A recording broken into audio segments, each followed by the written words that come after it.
is possible, especially with these two teams that we're seeing right now. Gaijin Rogue and Impunity really prove to us how talented they are. And granted, yes, Impunity actually still hasn't had a chance to really go up against ALMGHTY. They've had so in the past, but not in this particular competition. So I feel like in terms of search and destroy, again, they have a 100% win rate here. So I feel like that's their best bet into beating ALMGHTY. But everything else, though, they're kind of having a hard time in terms of hardpoint and domination. Just only have 40% win rate. And you know what? 60% win rate for domination, that's not going to be too impressive. Gaijin Rogue, on the other hand, a little bit more even across the board. It's just the only losses that they were able to get was against ALMGHTY. So honestly, it's anyone's ball game right now, especially going in there. Gaijin Rogue having Flash, Castle, Mythil, Mickey, and Glowy. The girls here in Gaijin Rogue do not play. They're doing so well in this competition so far.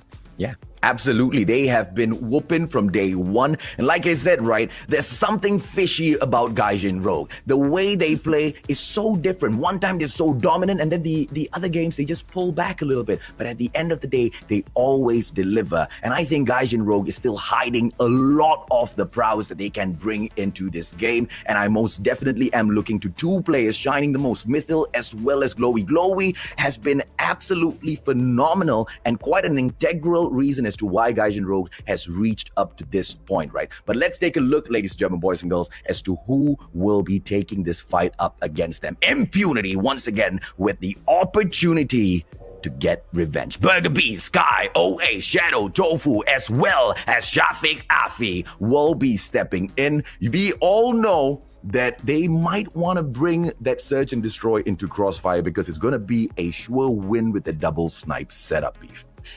Oh yeah, that double sniper is going to be absolutely deadly. You're going to be having Burger Bee and Sky just having all of the angles down. So I'm really interested to see what maps they actually get to choose. Just because whoever is going to be winning that coin toss will definitely get the advantage of choosing that hardpoint and domination matchup. But then let's take a look at our head-to-head and see which players are going to be shining from both of these teams. And without any surprise, we're going to be seeing Glowy here for Gaijin Rogue. Having an average kill of 21.3, average chest of 13.7. Look at the average score, 32-61. But then on the other side, though, the response is going to be coming in a little bit more equal. We have Oace, and he's been always top fragging all over the place. Doesn't really matter if it's respawn or non-respawn. You already know that he's going to be delivering. And over here, average kill having 21.75, just a little bit more than Glowy. Average death, though, is going to be a little bit more with 19. But then look at the score, 32-42 is a little bit lower as well. So honestly, these two players are so evenly matched.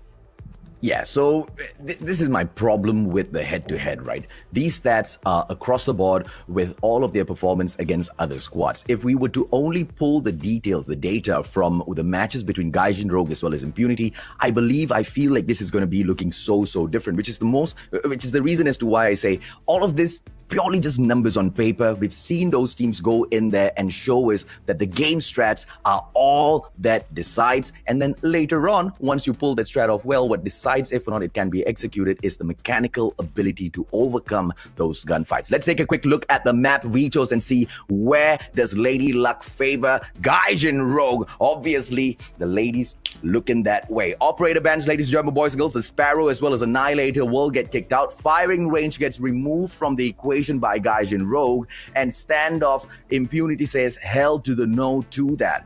Walk us through the map choices here, B. Okay, now this is going to be a very interesting position. Just because we already know Crossfire is going to be very good for hardpoint. Now, all of these teams kind of really want to get rid of Crossfire in terms of that search and destroy. So I feel like if Impunity actually chose Crossfire, they probably would have had a better chance of winning that. But then, you already know, Impunity is going to be very good in raid as well. And honestly, I like what I'm seeing here, just because I want to talk about hardpoint for a minute. We've seen a lot of teams fall into grace in hardpoint, knowing very well that they're going to be doing well in that first half of the game, but then at the very end, they usually just drop the ball. And for Impunity, they've won this map. They've already had a chance to actually win this. Gaijin Rogue, on the other hand, they actually lost. So this is going to be very interesting how I actually got to see this, just because Gaijin really wants to push, knowing very well that Impunity is having a win here. Yeah, and the strategy that I see here as well, we've talked about this so many times before, only 7 maps in rotation. You take the bans on the maps that you most definitely do not want to see in there for whatever so reasons, right? But whoever who wins the coin toss gets to manipulate the outcome of the game. Why do I say that? We mentioned earlier on, Impunity will be looking to pull in Crossfire for that search and destroy. Gaijin Rogue winning that coin toss immediately pulls that map away from them. That double snipe setup, the main map, which Impunity would have preferred to take that search and destroy, now has gone off of the list, and they have to fall back to their second option, raid. And you and I both know how Gaijin Rogue is on raid, right? They will be able to deliver no matter where you put them. This is the squad that has had each and every single one of their gameplay sorted out in their heads, and they execute it to perfection. Impunity from the get-go is at the losing end here. They've got so much to work for, Beef. Well, as much as I really want to say that Gaijin Rogue is going to be able to perform here, they actually lost one raid search and destroy, and Impunity won that. It's basically the rematch that everyone's been waiting for, just because Impunity really beat out Gaijin here, really just taking out a map for them. But then, you know what, with that considered, I really just want to see what is going to happen for all of these matches up. Especially, we're going to be seeing Gaijin Rogue just here chilling like a villain. You can already see they're going to be having their really serious game faces on.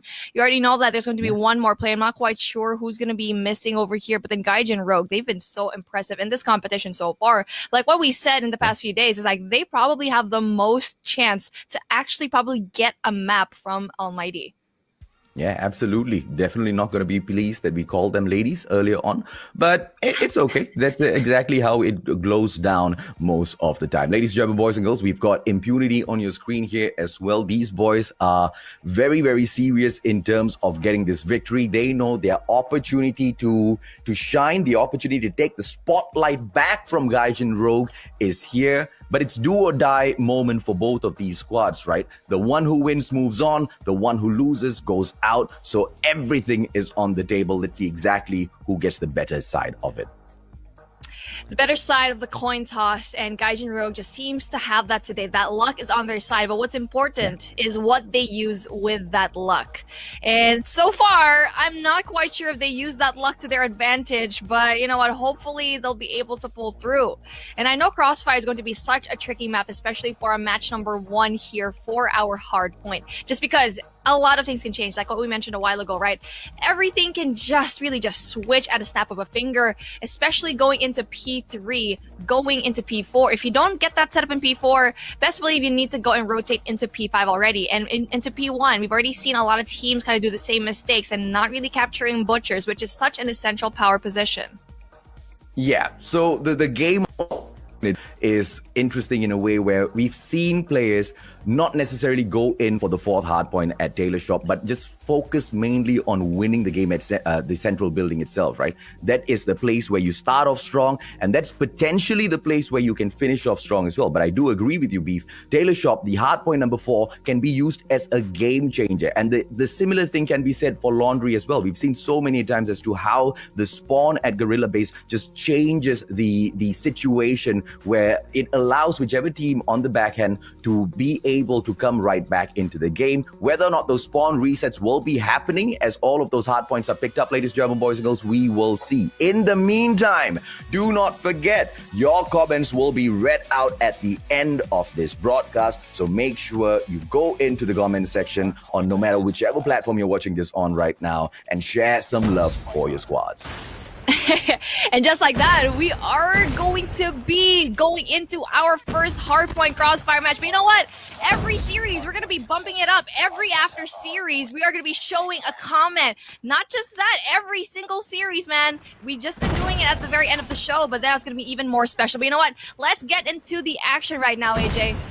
Oh, yep. It's going to be high pace, and Impunity picking up all of the important spots. They are fighting for Butcher's Fist. As you can take a look at the mini-map, ladies and gentlemen, boys and girls, now only Bus Station will be handled. A player moving up 4th. Castle will be able to eliminate everyone that stands before him. Even Tofu gets taken down. Impunity leading 23-3, and the fight for that hard point is still bright and alive. Here comes that comeback from Gaijin Rogue, but very, very little bit of effort can be continuously brought in here, Beef, because of all of those players continuously stacking themselves up. And look at all of those power positions. Hold on. They've already gone in for the rotation as well. Oh, and even though we actually saw Gaijin went in there really early, sadly, they weren't able to actually go in for there. They weren't able to go and defend it really well, as Impunity just went in there really, really quickly. We're going to be seeing a little bit of a fight, though, as 2 No 3 members are going to be spawning off, and now it's going to be the favorable spawn for the side of Gaijin, but no, it's going to be too hard to go and infiltrate. Oh, absolutely, man. Let's take a quick look, ladies and gentlemen, boys and girls, as to how this will continue, because the squads seem to be so on the ball, but only one team picking up all of the points. Impunity just so dominant, and now Gaijin Rogue moving in, Mickey getting shut down again and again and again. One main reason to why Gaijin Rogue cannot take this hard point. Power position hole. Corner building is being dominated by one player for the side of Impunity. Shafik is an eliminator. Shafik is an absolute dominator. Hard point for Impunity. And off to the laundry we will move to in about 10 seconds, ladies and gentlemen, boys and girls. Gaijin Rogue knows how important this is. Let's see if Impunity will be able to play the game of spawn reset. You are absolutely right with that corner building control. You need to have that for that P2, and sadly, Shafik was just too much of a power position holder. You already know he's always going to be winning all of those gunfights just because he's so talented with whatever gun he's holding. Not only that, he knows when to go in and go for the objective, and for that anchor position is so important for him to actually go in and take. And right now, we are going to be in P3 and Laundry. It's going to be so hard for them to actually go and infiltrate, but you can see here, Gaijin is actually having a really solid hold.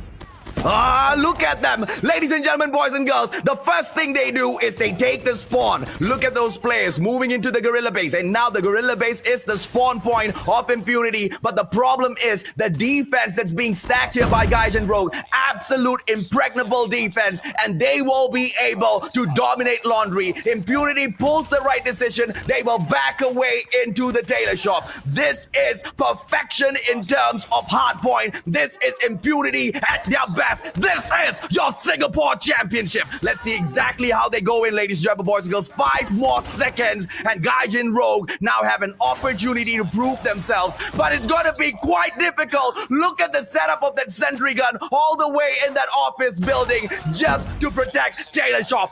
Impunity perfection. This is why you don't choose this map. The fact that Impunity already won this and they're struggling. Gaijin is struggling to actually go in and really get a hard point. And for this particular hard point, this is probably the hardest one to actually go and infiltrate. It takes a special team to go in there, and then just like that, we're going to be seeing a lot of the score streaks and the operator skills go out already. Castle with a triple kill though. It's a 2-man because they've already taken down office building already. And now here comes the move. But the problem for Gaijin Rogue, none of their players are covering the outside area. They're very focused on one objective, and that is only the hard point. That could just be the downfall of this squad. With 18 seconds more left on the clock, this is not a fight Impunity wants to take, and they back away into the wear room so early on. Yes, they will allow Gaijin Rogue to pick those points up. Yes, they will allow Gaijin Rogue to catch up, but here's the thing. If they can defend Wear Room tooth and nail, they will be able to win this game. And that's exactly what Gaijin Rogue understands. They move in for the attack. This is an early onslaught, but here comes that backstab as well, Beef. Oh, but then here we go. We're going to be seeing just like that. Gaijin is actually going to be able to get that hard point. The rotation is going to be so key. They were able to get a lot of those members right now of Impunity, flush them out, and really get to have the flip spawn that they really needed. And just like that, this is what we said. This is going to be the hardest thing the second half of the game. This is going to be so big for them. Oh, absolutely, but they're not resetting those spawns just yet. They have one more player, and he goes in for the shots. Caso doing absolutely well from the background areas of the backyard. And Guerrilla Base, nobody from the side of Impunity is getting rid of him. Finally, Shadow pays him a little bit of attention, but there's just too much of cover at that backyard. This is a game played at Crossfire like I've never seen before for Hardpoint, ladies and gentlemen, boys and girls. Both of these squads, they know the strats. Both of these squads, they know this game. They know this map, and the game does not come to an end at the Wear Room. It has to go for a reset for our central building. Let's see whose head gets put on that block at Butch's. the Ware Room, they're going to be actually having a lot of those scrap points already, but then Oasis is going to be able to get rid of Glowy. Going to be having a really, really good defensive strategy here just because everyone else is having a lot of that. You already know there's going to be Tofu over there in that particular power position that we keep talking about that we need to see Gaijin really step over. But then it's going to be another rotation going in there by Gaijin, finally getting central building, and this is going to be points trickle down. 2 more points for the side of Impunity, but it's going to be so hard to go into.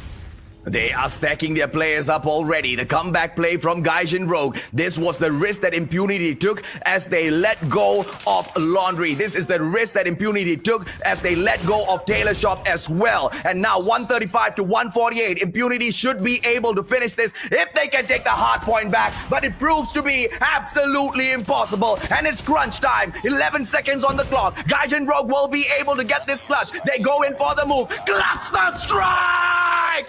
And Gaijin Rogue take match number 1.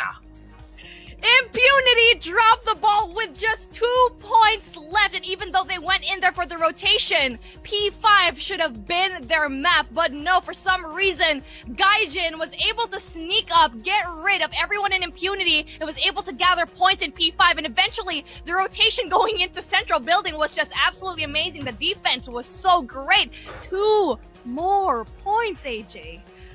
All through the match, ladies and gentlemen, boys and girls, I've done my best to break down each and every single strategy, so we won't be going through all of that again. Let's break down the chaos that was happening at the very end. The chaos that was happening at the very end was central building. The chaos that was happening at the very end did not have anyone go in for butchers. You have strategy play when you have time. At that very end, all there was chaos. And one team that proved themselves in terms of mechanical ability. Strategy-wise, it was head-to-head, so equal on both sides. I am out of breath because that game was hot, ladies and gentlemen, boys and girls. You hit that like, you hit that share, you drop those comments so we can read them out for you series after series because the Singapore Championship is lit. And here's the question that I asked at the start of the SG Championship. What's the level like? What's the level of skill like in the competition, right? Whoa. It's top heavy. Like, we've seen these 4 teams, and they are the top. Everyone else that got in here, yeah, thanks for playing. Thanks for being our practice dummies. But then, you know what? It's going to be interesting to see how the teams from the past will actually go in here in the future. But we're going to be talking about the present right now. Just because we've seen greatness in this hardpoint game. Because we saw Impunity absolutely shine in the first half. But like we keep saying, you can falter so hard here in hardpoint. And we were able to see that from the side of Gaijin. And I think it's all down to the usage of your operators and your score streaks. Everything went out for that P1 for Gaijin. Cluster Strike, Equalizer, Death Machine, and for Impunity, they used everything already at the P4. Good point that you brought up. I was about to touch on that a little bit, but not on part of Impunity, on the part of Gaijin Rogue, because there was a point where they went in to take hard point number 5, and it was already managed, it was already being handled by Impunity, but they managed to flush them out first. And immediately after, was it immediately? Yeah, immediately after they flushed them out, they popped a couple of smokes. And where they popped those smokes made the biggest of goddamn difference that I have ever seen in Crossfire in my life. And here's why I'll tell you, right? The Gorilla Avenue, which is in the central area of the map, just between Laundry as well as Butchers, if you try to take the long cross around of middle lane, most of the time the smoke gets dropped there. And unfortunately, if you do go in for that play, the access through Butchers will be there. We saw them park one player at backyard and he kept absolutely annihilating the rest, even as they kept popping in. This is just perfection from Gaijin Rogue that I have not seen anywhere else. I told you guys, man, something fishy about Gaijin Rogue. They are hiding their true talents from us. And this grand finals, ladies and gentlemen, boys and girls, we might just see them step it up. Caso opening things up. Burger B, essential player, has been taken down. Once again, Impunity would have loved to take this fight over at Crossfire, but Gaijin Rogue just playing that mental IQ game with them, and it's a 4-2 situation. Impunity still able to get their hold on Raid.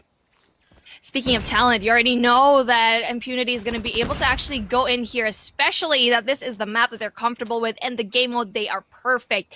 And we're not even playing it like, we're not even going to be exaggerating it. They're perfect here in Search and Destroy. They are at the likes of Almighty in terms of the skill, in terms of everything, and that is why they could possibly win this particular map mode. But then, you already know, we've been... I really did say it, that it's going to be Gaijin having that really special ability to just shock every single one of them. There's something fishy happening, but we need to see it for Search and Destroy as well. First point going into the side of Impunity here in Search and Destroy. This is going to be something for Gaijin to prove as well, because they've taken please ignore the marker on the top of the screen, ladies and gentlemen, boys and girls. We will get production to fix that in a bit, because Gaijin Rogue was the one that took the victory in game number 1. But Gaijin will now have the challenge to prove themselves against Impunity once again. First time round, they've proved it with the comeback gameplay. Second time round, they have to prove it by winning a map choice of Impunity. This may be Impunity's second choice, but Gaijin Rogue will have to be careful. Mickey! Oh, Ace, just a little too slow, and the Fennec will be able to find him. It's going to be very slow, just because Impunity person down. That's going to be very hard for them. But then another person, Casso, gets another one. Casso is always winning these gunfights against Burger Bee, and then Glowy with the patience, just really knowing that someone's going to be going up in that corner. And now it's going to be so hard just because we have a full sack of Gaijin folk here, and having just one more person, Shafiq, is going to be hard as Casso finishes the job. AJ, it's a back and forth, and we already know it's going to be a back and forth, and a round number 11 is going to be so great here. Yeah, so let's see whether or not this particular trend will continue, because we still have both squads testing the waters, seeing what the strategy is going to be looking like, right? It's a game of rock, paper, scissors at the end of the day. When you are holding on to the bomb, you make a choice and you go in for the push. And that's exactly what the side of Impunity is going in to do. They bring the bomb into Bravo, but unfortunately for them, they will get shut down early on, and the numbers game will be able to give Gaijin Rogue the advantage. 4-2, the defending side solid so far, and the attacking side of Impunity only will have Shadow to go in, pick the bomb up, plant, and eliminate 4 players. In a nutshell, impossible. It was basically Casso 3, Burger Bee 0. Burger Bee lost all of those engagements, and sadly, he's going to be probably one of the most important players for his team, really giving that information. And sadly, that rush into Bravo wasn't going to be great for them. Any kind of rush that they've been doing has been shut down by Gaijin so far. Only one shot, and that was the first round they were able to do so. But Gaijin knows, Gaijin has learned, kind of like with Almighty. Every time they play a map, and especially if it's going to be their weakness, they're going to be able to find a way to actually fix that. Oh, beautiful smoke coming in here from Oace for getting the impregnable defense down. Oace, perfection in terms of the play, gets a double, and Glowy goes down as well, opening things up for himself. The plant will not be coming through. Burger Bee needs to catch up with the squad as well, and now the defensive side need to figure out how to take this play. 2 players can drop into gallery as well as Jim go in for the split, and Mithil can choose to go in for the flank through the special forces base into the garden as well. But no, they stack all 3 players towards that gallery. Let's see exactly how this plays out. Mickey should get the information right now to Casso, knowing very well that he's going to be behind that boulder near the gunfire. It's going to be very hard for him to actually pull through. Mithil absolutely loses that gunfight, absolutely missing everything. Oh wait, it's going to be too much for him. Burger Bee! Big kills with the shotty! Oh, let's see, Casso. It's a 3-on-1 situation. And Gaijin Rogue absolutely squashed. 2-2. Ladies and gentlemen, boys and girls, this is something that Impunity as well as Gaijin Rogue both expected. If anything that we have seen from game number 1 can tell, these 2 squads both want to go at it, and they most definitely have got the strats and mechanical abilities to take an equal fight against each other. Let's see how. What wonderful plays let them take the upper hand. Always shutting down Glowy. Flash as he eliminates Shafiq from the equation as well. This is a 4-3. Impunity now losing Sky as well. Back and forth, those bodies will fall. The attacking side do not have the bomb on them anymore. Flash with the double gear here. Oh my gosh. He could have actually just lost that, but he was able to pull through and really having that one-man advantage for the side of Gaijin, but Burger B is going to be still alive. You already know he's probably going to be getting one pick, and he needs to get that. They're going to be having a very slow push, but then it's going to be another grenade here. Probably going to be distraction that they really needed to have. They need to get that pick over here in gallery, but Casso is still going to be alive, and you know, Casso's always going to win that gunfight. Burger B needs to step up with just one kill. It's a 2-2 situation. Anything can happen. The sniper on the side of Casso. Let's see exactly how the retrieval of this bomb comes in from Burger B. Each one that turns things around goes in, trying to spot the player, Gaijin Casso, right there in front of him. This is perfection, if you ask me, from the defending Gaijin Rogue, because they know exactly in which corners do you go in to hide to make sure Impunity will not be able to find those frags by Burger B, through Burger B. And this is the play that he comes through, exposing his position, trying to get a couple of players jumping out, and he will not be able to spot that player. Goes in blind, tries to take flash out, but the Fenix just a little bit too fast. Death Engine drops in. Mythil makes sure that they do not get away. This is Gaijin Rogue picking up point number 3, but it's still equal as we reach that halfway point. Impunity really tried to go in there for the pinch, but I think for the side of Shadow, he just rotated a little bit too long. And we can already see Gaijin is really fighting with aggression, knowing very well that Impunity is going to be aggressive, but then a very slow push for the side of Gaijin. They're going to be a little bit chill here, but no, Glowy with that entry frag. Shafiq taken down early. This is going to be a problem for the side of Impunity. And let's see if or not his 4 members can turn things around. The attacking side has got more players, and this does not look good for Impunity at all. 3 players stacked into Bravo right now will be able to anticipate the bomb. They need to go through towards basketball court. And I just do not understand as to why did Impunity not try the basketball play at all. I do understand that, you know, there are a few more opening areas from the kitchen and central garden to catch them with a flank. It's a very much riskier play, but going into the square center hasn't been helping them out that much at all. You're absolutely right. They kept on going for Bravo. And not only that, they don't play for picks. They don't clear out a certain area. And that's why they keep faltering. And that's kind of the mistake that we've seen Code Red really do, just rushing into a site. And sadly, Impunity did that. And not only that, they kept going for Bravo. It was basically predictable for them to do so. They weren't even able to actually go into a play here for Alpha. And now we have Gaijin absolutely crushing it on the attacker side. Yeah, but I'm not too disappointed with them doing that though, because like I said, right, it's a game of rock, paper, scissors. You got to make a choice. And once you've made the choice already, it's all about how you strategize. How do you come back? If you lose a couple of men early, how do you make a play, right? And it's all about how you react to those situations that proves, if not, you are worthy to step on to the next stage of this competition. An early defensive split here coming in 3-2, 3 players stacking into basketball court this time round. The play of rock, paper, scissors from Impunity will stack them up, but this is that opportunity for Flash to knock them down. This is why you need to get a pick first before actually committing to a site. And Flash, having that 9 kills already is going to be absolutely formidable. The only person that can actually match him up is Oace, and he's going to be having trouble, but then takes some shots, but then he was able to actually take the trade. Oh, what a play. Ace gets a quick kill, gets right out of there. It's a hit and run perfection, ladies and gentlemen, boys and girls. 4-2. Impunity needs to make that comeback.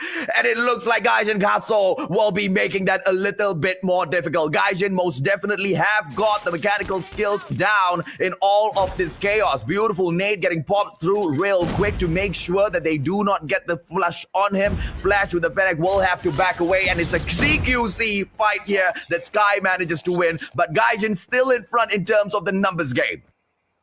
The pinch is going to be coming through as we see here. 3 members left for the side of Gaijin. It's going to be very hard for Burger B as long as he actually gets to have 1. He needs to find his rhythm. He only has 1 kill, and he's going to be going up against Casso, but then Flash is going to be a little bit too fast, and it's going to be match point. Impunity is losing at their map choice, at their desired map, at their desired game mode. And this is the Gaijin that everyone was talking about, that you were talking about, AJ. The fact that what is happening in this map, what's happening in this team.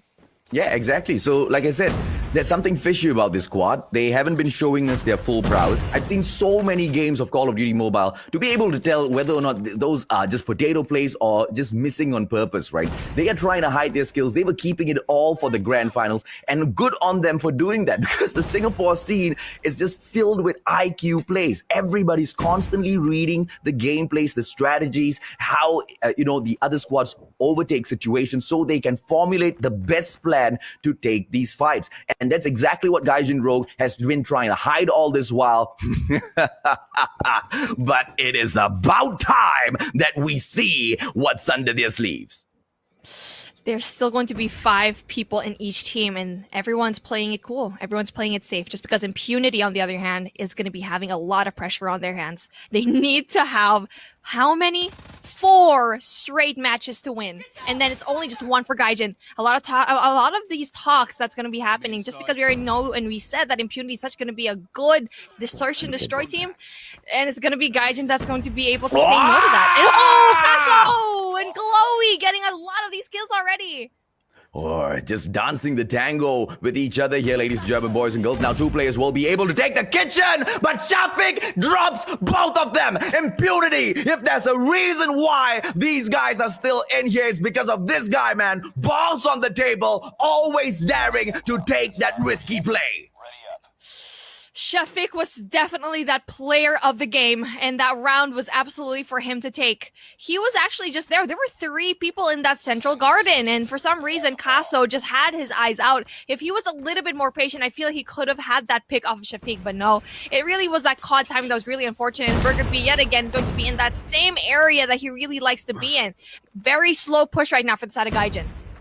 Okay, the numbers game is not going to be played so early on. They are stalking each other. Earlier, that was the perfect dance of tango that I've ever seen being played at Raid. Both of those teams respecting each other, anticipating those entry points, each and every single player just picking. Oh, that was just perfection, man. That was just perfection on that minimap. I cannot wait to see more of these squads just bring in these plays, right? Not using that head glitch to his advantage. Ace is able to take down Glowy. Mickey now managing to get that response for their side, but it's still a 4-3. The numbers will favor the side of Gaijin Rogue to finish this off, and as I say that, the numbers favor them even more. Kaso, opportunity once again, goes in for the approach, but the bomb is about to be laid down in the basketball court. Let's play some ball. Playing some ball, especially with Kaso with a shotty parry, and it's going to be very, very hard for the side of Impunity to actually go in there, as the defense is going to be so solid. Burger B needs to make a play only with 2 kills for him. The information needs to come through. He needs to pick at least 1 more just to even things out, but then Sky does the job, and this is going to be easier for them to actually pull through.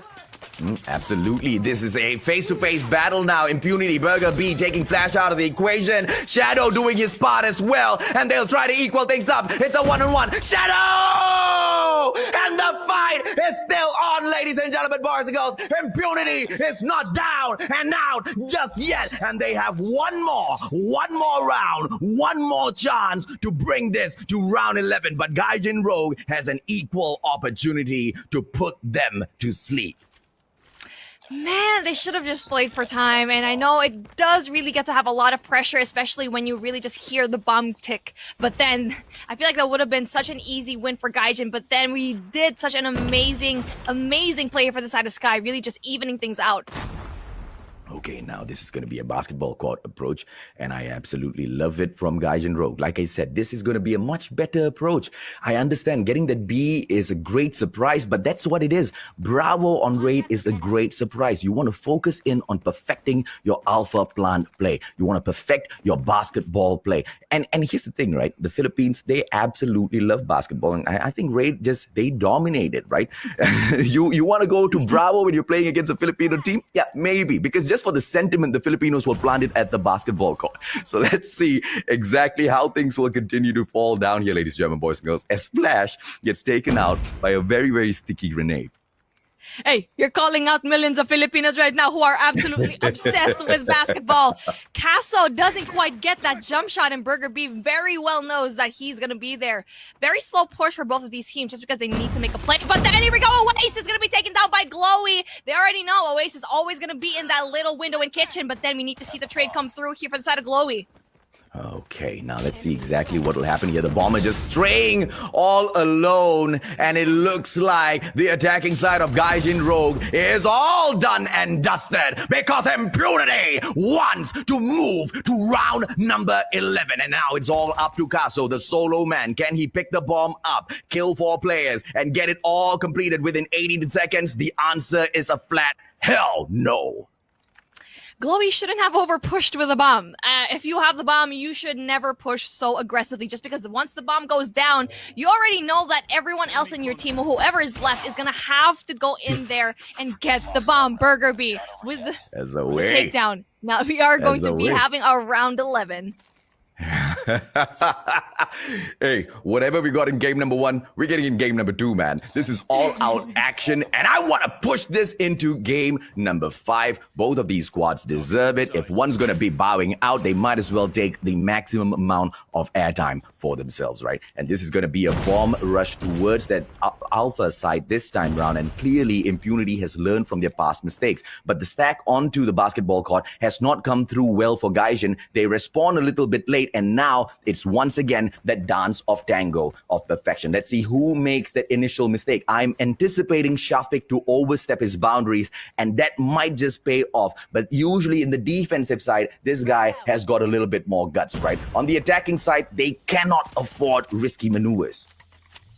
Impunity, he's going to be throwing a lot of utils over here into Alpha, making a lot of noise. But then that's the information that they need to actually take, not getting a lot of that info. They know that no one's going to be here in through Alpha, but then they still need to clear one little corner. Oasis is going to be able to actually back away from that fight, which is going to be very good just because he's going to be in a lot of trouble if he actually goes in for the overpush. Both of these teams, heavy stacking over here into Alpha, and this is a really good rotation. Look at the defense going into the side of Gaijin. They're making basically a straight line right now. They can't cross over.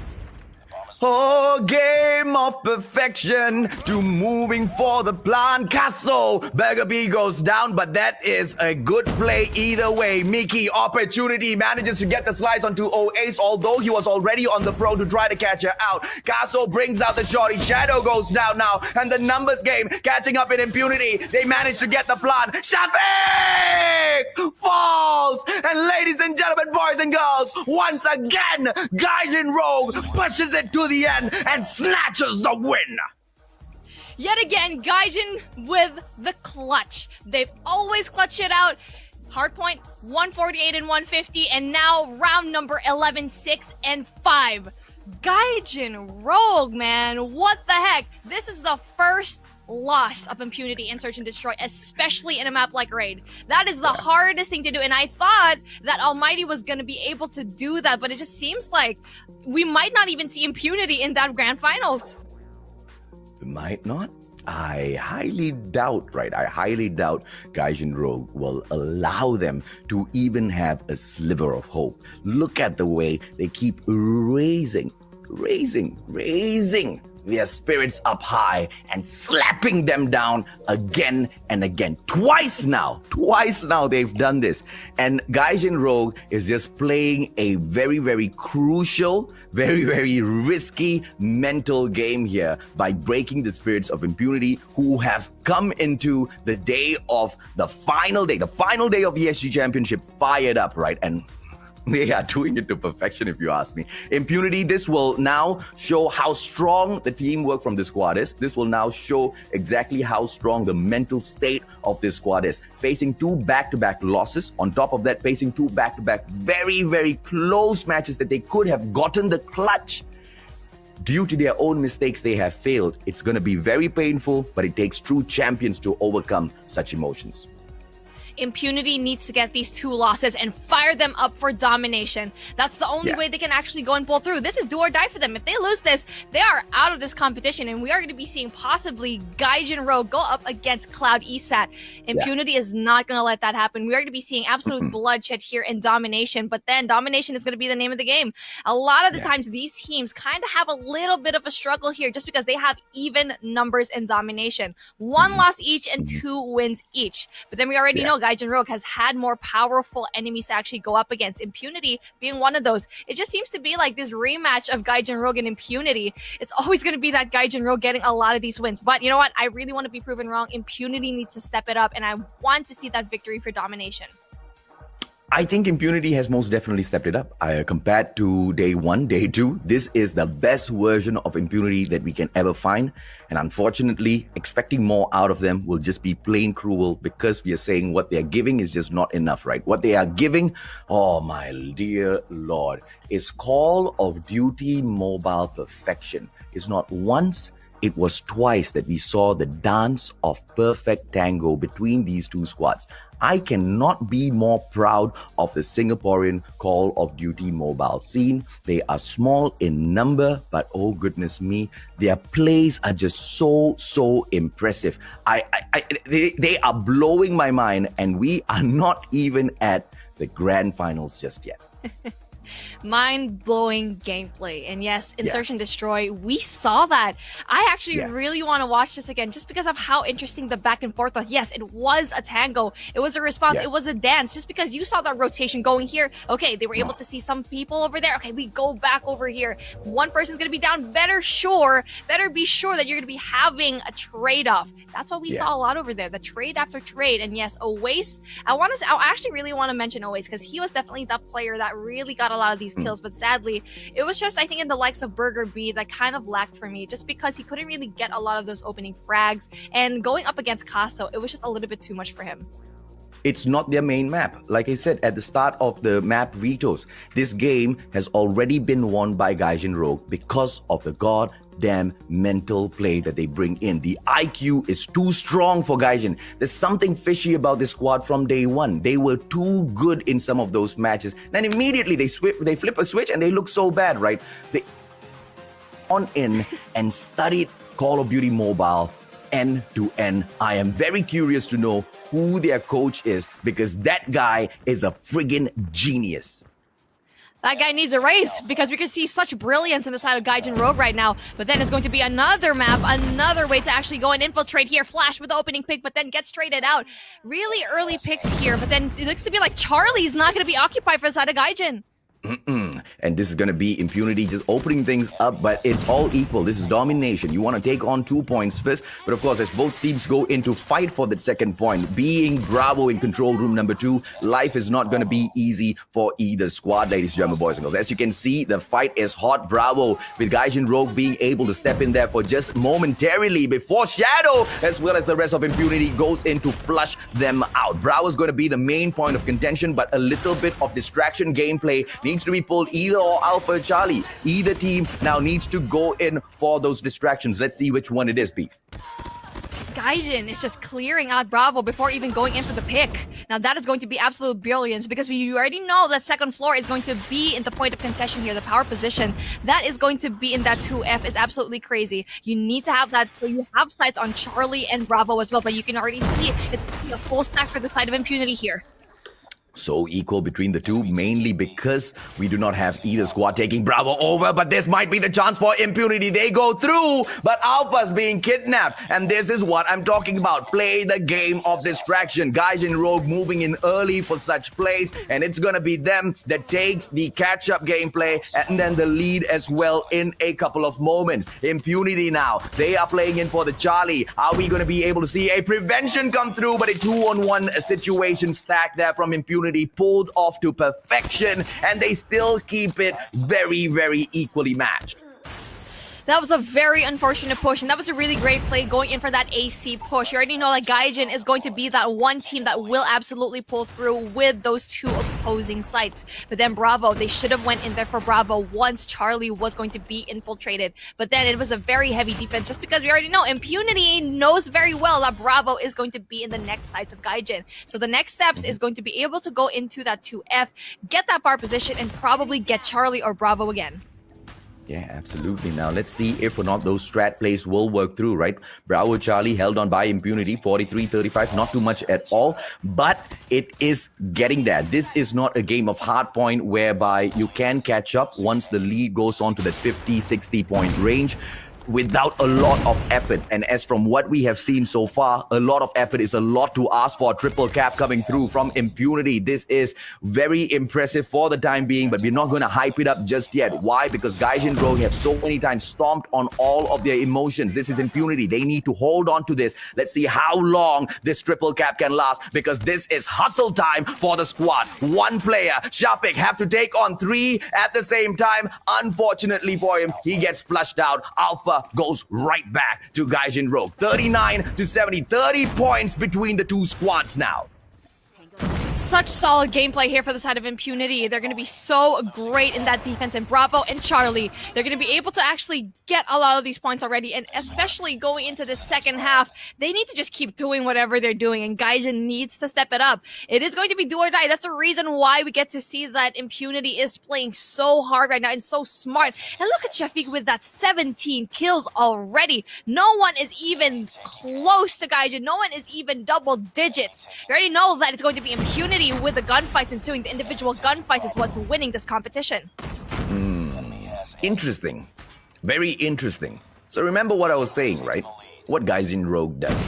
They play one game, they dominate. Then they play another game. It doesn't look like Gaijin Rogue, right?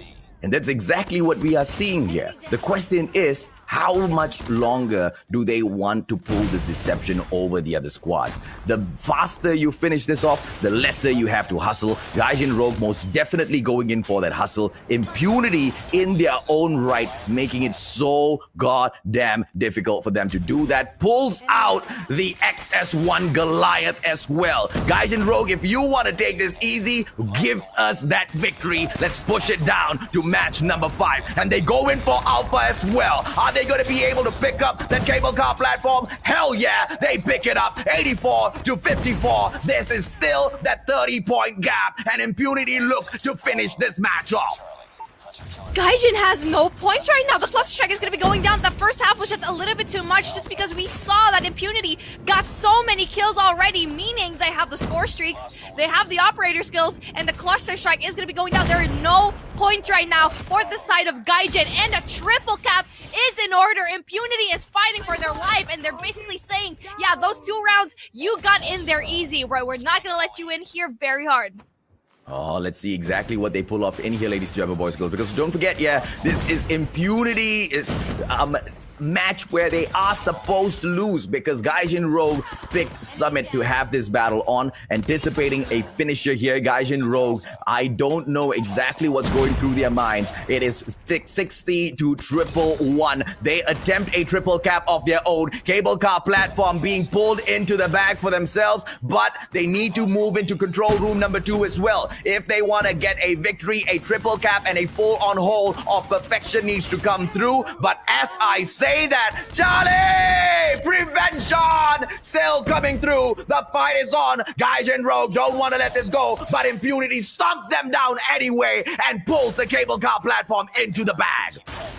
Impunity always with a response, and the double cap didn't even push through so long. It probably only lasted just for 5 seconds. And again, another A push. They keep going in for A just because Bravo is so heavily contested by Impunity. They're going to be having a hard time. That triple cap needs to ensue because Gaijin is going to be losing this game. But then they're honestly, with Impunity, they're not going to make it easy for them. I like it. I love it. I love exactly what we are seeing here. Impunity with this fight back, but only with one side left. They should be able to finish this off. Gaijin Rogue on an impossible mission here to pull a triple cap and hold it to victory all the way through. If they're able to do that, most definitely it will impress us. But Impunity's no chump squad brings out the sentry gun as well for the defense, and the cable car platform is an absolute no-go. 144 to 88. Impunity most definitely have made a comeback match, but for how long more can this adrenaline pump through their veins? We need to see the exact same perfection in map number 4 as well, and that's going to be a selection of Impunity at takeoff. Takeoff, hardpoint, Gaijin Rogue. This is going to be such a nice treat for us to really dissect. It's going to be an absolute crazy game. You know what? I think it's going to be 150, 149 most likely, especially knowing these two matches, knowing these two teams. That domination round was just Impunity all across the board. Round 1, Impunity. Round 2, Impunity. Gaijin couldn't even get it, but then they tried.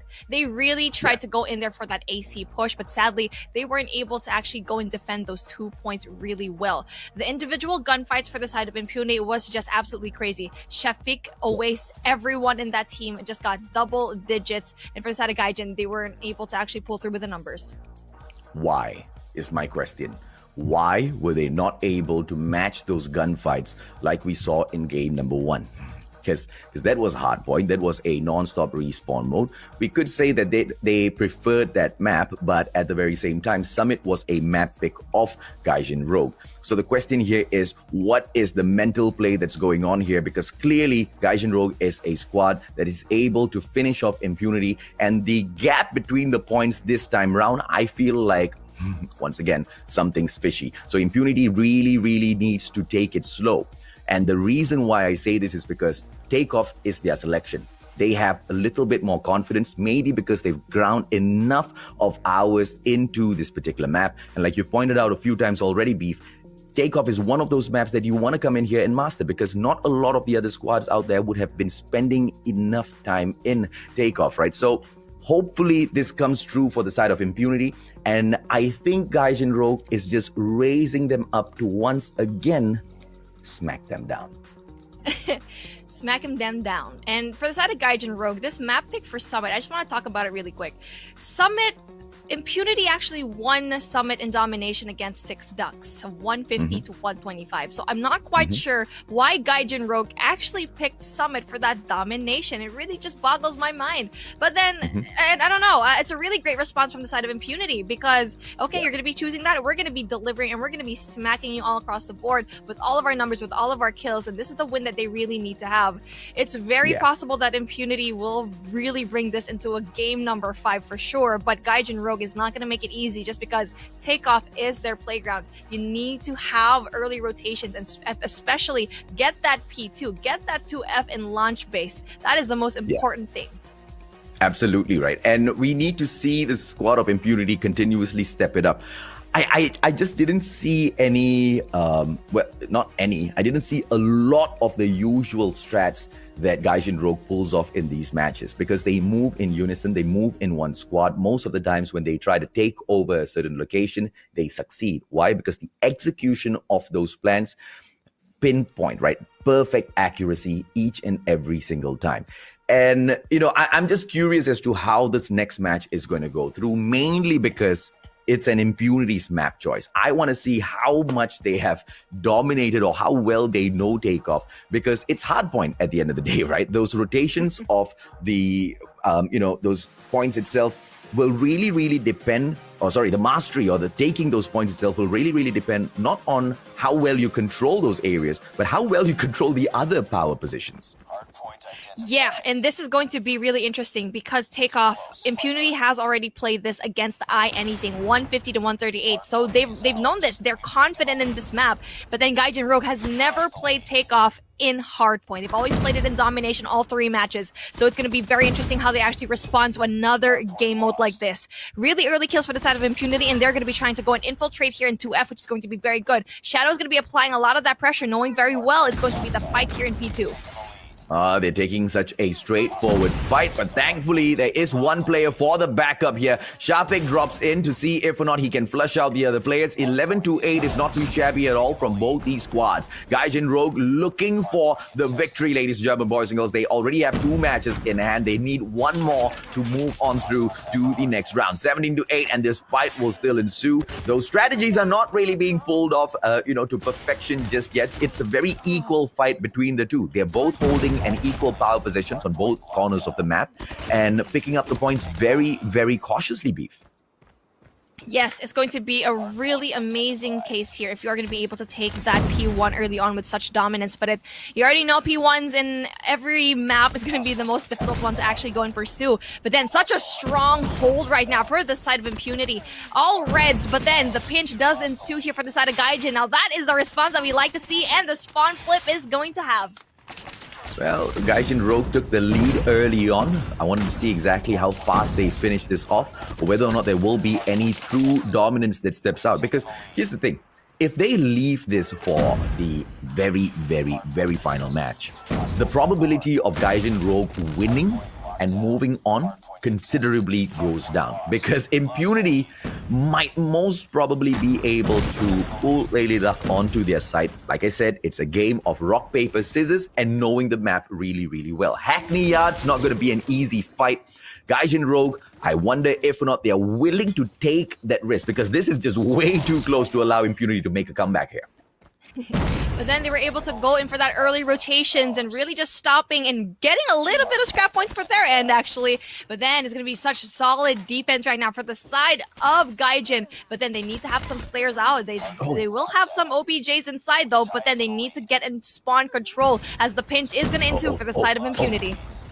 This is perfection of a hole, but how in the world did Impunity manage to penetrate that? And the attack comes right back through, ladies and gentlemen, boys and girls. The annoying thing about Takeoff is the spawns. The spawns are absolutely wrecked in terms of where they bring you back into the match once you fall. So when you reach to hardpoint number 3, it's just back to back to back chaos ensuing in there with those gunfights. And now the whole area filled with smoke is the best strat to pull if you are in this hardpoint, because if you cannot see where your opponents are, you won't be able to shoot them, and therefore increasing the likelihood of whichever team holding on to that hardpoint to continue conquering it. And Impunity does this so well. 75 now to 60, a 15-point lead. It's nothing at all in a game like Hardpoint. And as we can see, Impunity, not only do they pick all of the points here, they make that early rotation as well. And this is a place where we've seen so many of those teams falter.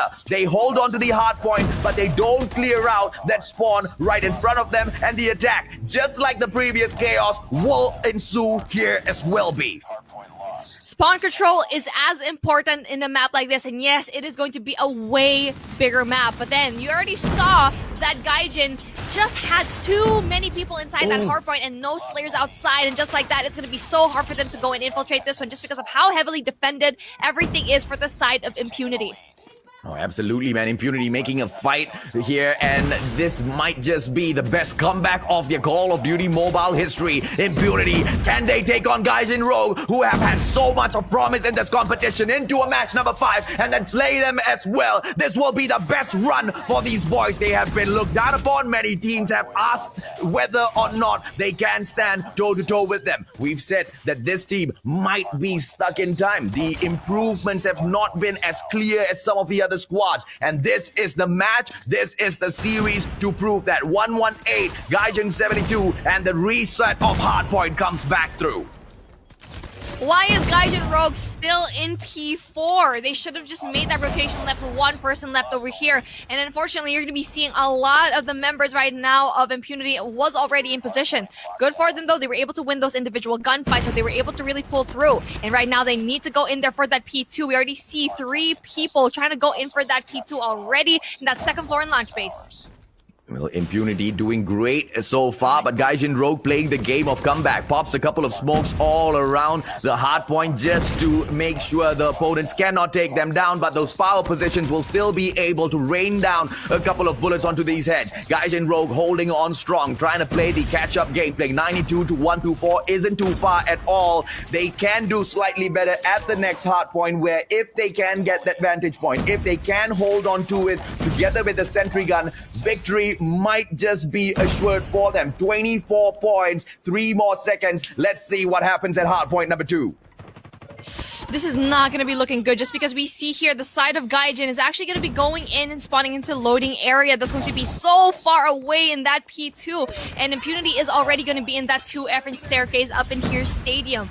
But then Casso with big points, not going to be able to really utilize a lot of that Vortex gun, not going to be able to really push through, but then the pinch is still going to be in store for both of these teams. Oh, Impunity, this is their option, this is their chance. They've already taken the right decision here. They move in, they want to hold on, but they wait for their players to stack upon each other first. One by one, they step in there. It's a game of go in, frag and switch, but unfortunately, this is so long, they can keep that up. And here comes those spawns from all around. Chaos ensues still yet here, ladies and gentlemen, boys and girls, at takeoff. 10 points, less than that now, separates these two squads. Impunity takes that hard point back. Let's see if or not they can wrap this game up. 138 now to 126. Gaijin Rogue, here comes hustle time. Hustle time indeed. 130 to 40. That's going to be essential. And the rotation is going to be pulling through at the side of Impunity.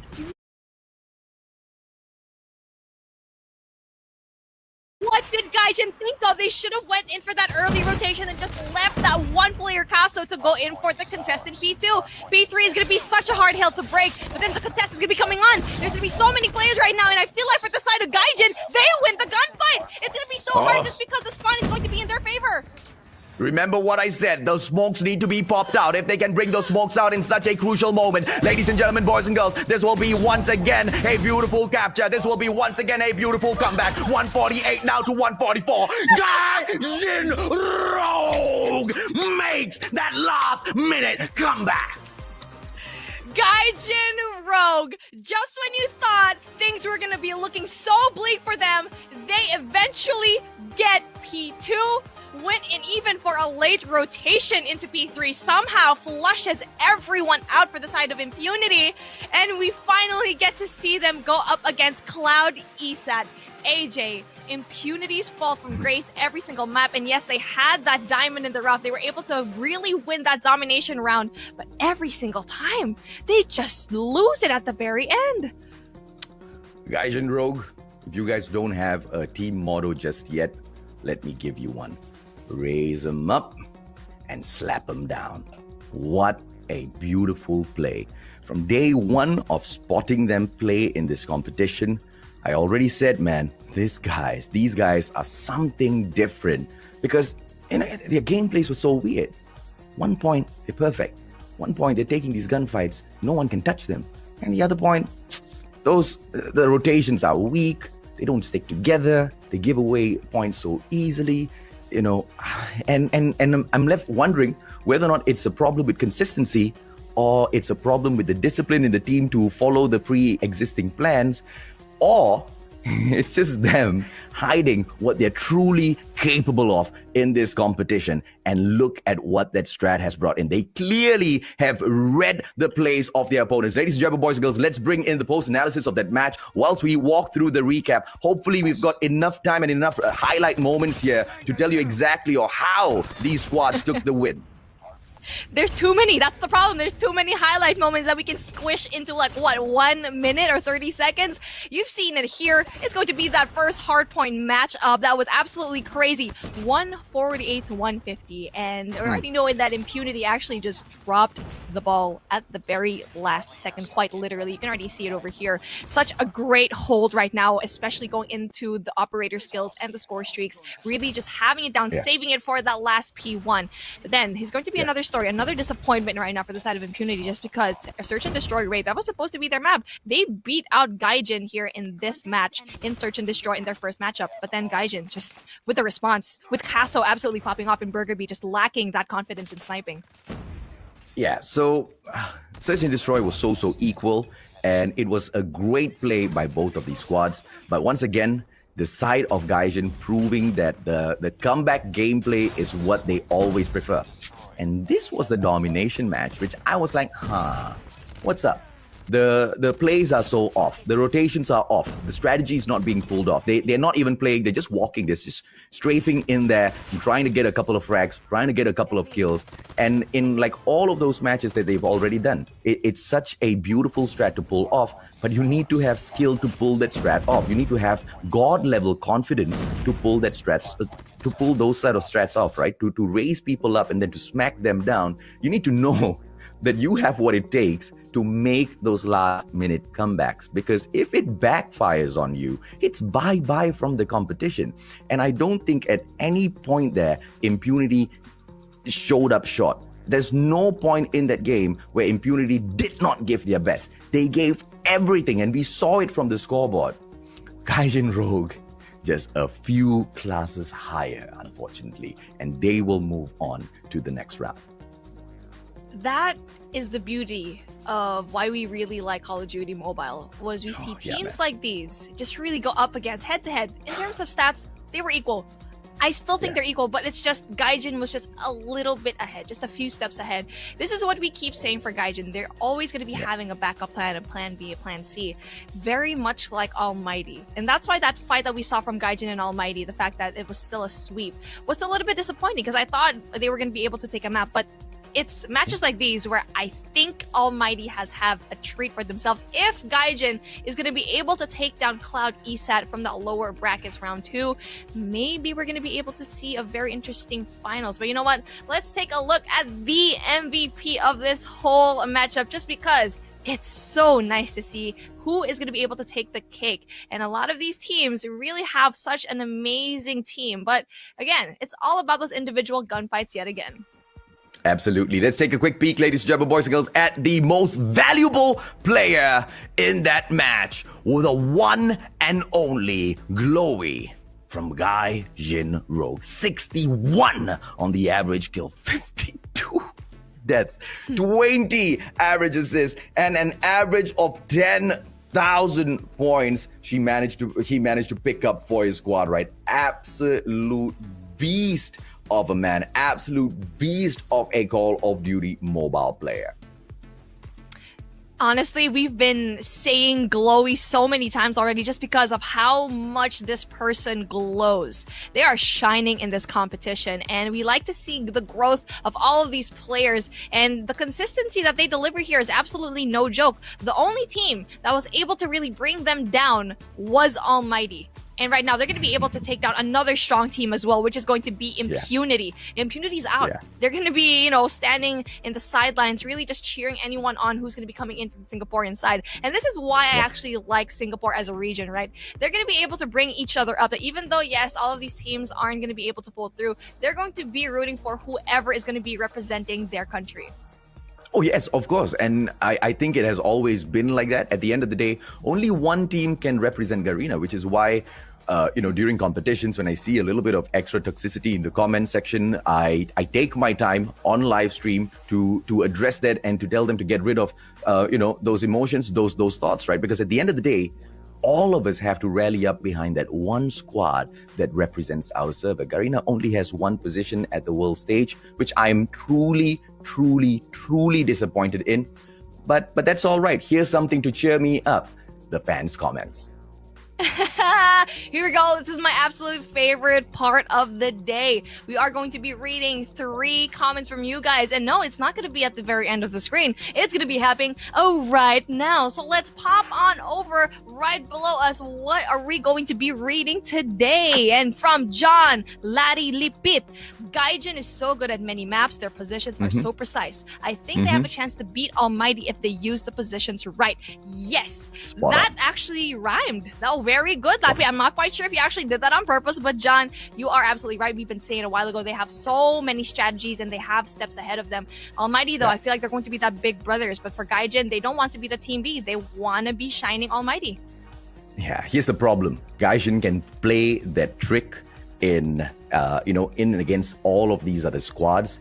But the school that Gaijin Rogue went to, ALMGHTY, yeah, they are the headmaster. So unfortunately for Gaijin Rogue, that particular strat might not just get pulled off. And John Larry Lippett is absolute point on, right, with this comment of his, that they need to play those positions to perfection. There's no more trickery. There's no more deceiving your opponents to think that you are not all that, because ALMGHTY, they are great because they do not underestimate. That's one for a rhyme. Let's go. Ladies and gentlemen, boys and girls, one more. Let's bring on the second comment in here by Aldrin Tan. Yeah, what's up, boy? What's up, man? Aldrin has been a supporter for a long time. It's time for the ALMGHTY to give the throne away and give chance to the other teams to take over. Now, my friend, my dear friend, ALMGHTY wants to be doing charity or contributing to the society through charity of their own position, of their own placement in that Garena Invitationals, the Garena qualifiers in for the World Championship. They want to show who the true dominant brand is in this particular game. And that's most definitely what they'll be struggling for. But I get what you're saying, man. It is all for the other squads to take away from them. It just seems like everyone in the comments actually wants ALMGHTY to lose because, okay, I know the psychology of the watchers. They don't want to see the same champions over and over. They want that underdog story. But you know what? ALMGHTY is here for a reason. And let's take a look at the next comment. I wonder if it's still going to be about ALMGHTY going down, because I'm pretty sure they are not going to be going down. But here we go. Rich Velvale. The sentry gun is a Mustachio wannabe trying to copy Mustachio's camping technique. Okay. Shots are going to be fired right now, Mustachio. The glasses are off, and you know, he's trying to trigger you, man. The watches are off, the bracelets are off. Should I shoutcast Mustachio right now? Mustachio, he's gonna be taking off his mustache. Wow. Oops. Mustachio is actually a combo that Muska and I wanted to come up with when we go in for duos one day, when we create content for Battle Royale. So the Mustachio, ladies and gentlemen, boys and girls, that particular brand, Beef accidentally said it, but let's go in here for a hashtag, all right? Mustachio in the comment section. Bring Muska into the stream as well. Don't forget to like and share, ladies and gentlemen, boys and girls. And to Rachel Whale, I'll see you on the battlefield. One-on-one, bro, you and me in 6 months. Not now, in 6 months. Now I might be camping, you might be right, but in 6 months. In 6 months. And if you also get a hold of the Sony Xperia 1 Mark III, maybe it's going to be an even match because Mustachio has it already. I'm pretty sure he has an upper hand already just because of how amazing the phone is. So it's going to be interesting to see here if you have the same phone. I wanted to tell you guys something. So there was a comment thread in the comment section, and this is not verified at all. Please go do your own research, okay? Because someone was complaining in Garena Call of Duty Mobile's comment thread that they can only reach 120 frames per second in MP when they are using a Sony Xperia phone to game. They did not specifically mention this model. I do not think they have gotten their hands on this model just yet, but it was on the post of the Sony Xperia phone in the Garena Call of Duty Mobile page. Go check it out. I have not tried it out for myself just yet because a lot of the complaints were like, if you don't have the Xperia, you're only going to get 90 frames per second. Once again, I have not verified this. I just thought that was a very, very interesting thing to put. And they were showing their screenshots and all. So most definitely, ladies and gentlemen, boys and girls, I will be trying it out because if 120 frames per second on MP with this phone is available, and you step out there onto the battlefield to fight others, you're most definitely going to be grabbing those wins back to back to back. How does the refresh rate of your screen make the biggest difference? Is, let's say if another player is playing on 60 frames per second, you are playing on 120 frames per second, you get to see your opponent before he sees you. And if you're a really, really good player on Call of Duty Mobile, that means the difference between life and death, because it just takes a couple of bullets and a fraction of a second, Beef. This is why we keep saying the Sony Xperia 1 Mark III is always going to be that phone for Call of Duty Mobile because the game is suited for this phone. There's a reason why we are going to be saying it so many times. And again, there's going to be a lot of other good things, not only with Call of Duty, but also with the camera as well. I am a Sony user as well. What you're seeing here is a Sony camera, and best believe they're going to have the best camera as well for this particular phone. All right, ladies and gentlemen, boys and girls, enough plugs about Sony. We're going to take a quick short break. It's not so short. It's about 10 minutes. Cloud Esat will be taking on Gaijin Rogue a little bit later on. Let's see whether or not Esat will be able to smash the hopes and dreams of Gaijin Rogue, or whether it's the reverse and Gaijin Rogue steps up to be the new kings, maybe even the gods of Call of Duty Mobile SG. We'll catch you in a bit.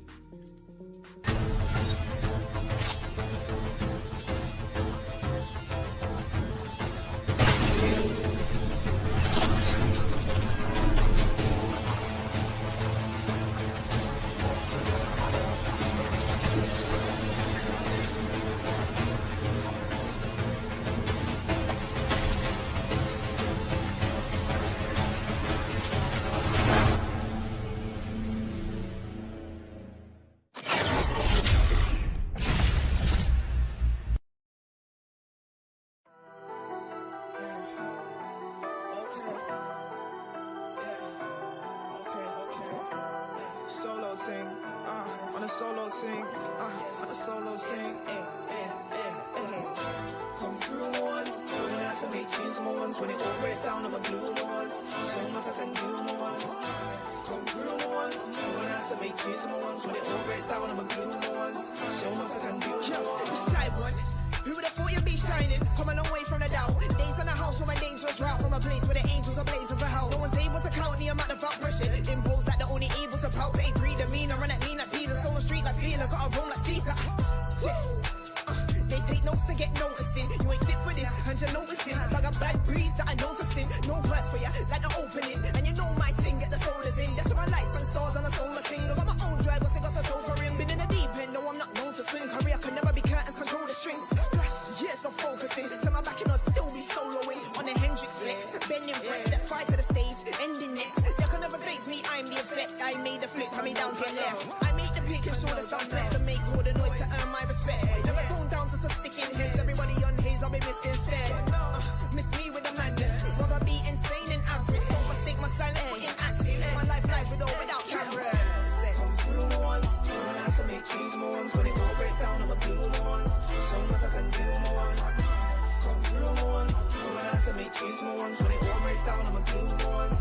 Show what I can do more once. Come through once, going out to make tunes more once. When it all breaks down, I'ma glue more once. Show what I can do more once. Come through once, going out to make tunes more once. When it all breaks down, I'ma glue more once. Show what I can do more once. People talk not, but no act on it. Say one thing, then go back on it. If it's stored up, you can't step from it. When it's en route, you got to map from it. Sing calm, no other traction hits. Too many man got a fraction it. And I'd rather be a lone wolf, cause if it's show wall, I got a factory. Mastering what your man's not managing. No stains, they're vanishing. Embarrassing. See you tooled up, blocking your own work. Who let the spanners in? Your envy is flattering. Stare on the pressure, not panicking. I can tell them like a blood related. Can't move to us, see the mannequin. Why I move on my ones? Didn't wanna help, so I grew on my ones. Anti sometimes two on my ones. Too many men, I got a slew on my ones. You never blew on your ones. Wanna have a clue on your ones. Don't need in a man, I know P's and Q's on your ones. I'm anti sometimes two on my ones. Do what I want, don't need twos cause I'm blunt. No dancing shoes to get spun. Anti sometimes two on my ones. Do what I want again, like do what I want. Don't need twos cause I'm blunt. No dancing shoes to get spun. Anti sometimes two on my ones. Do what I want.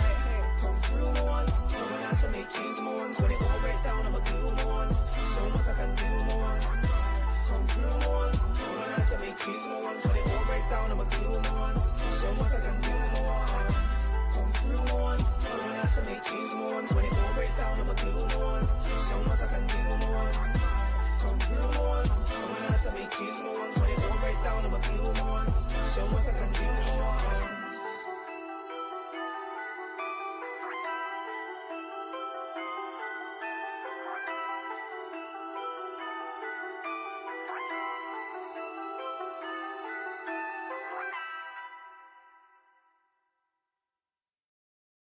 My flight leaves early in the morning. I got no time for taking the stairs. I can't promise that I will write back, but then again, knowing me, I'd do it for years. Oh, and there's nothing to be won. We do it for fun. We'll keep climbing till we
It's just a state of flux. Too much, but not enough.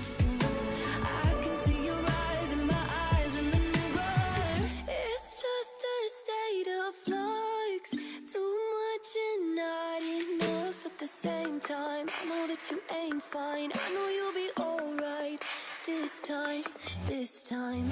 It's just a state of change. So close yet far away at the same time. I know that you ain't fine. I know you'll be alright this time, this time. Talking to yourself like you're someone else that you don't have to love. Picking at the wounds, looking for the proof to justify the cause.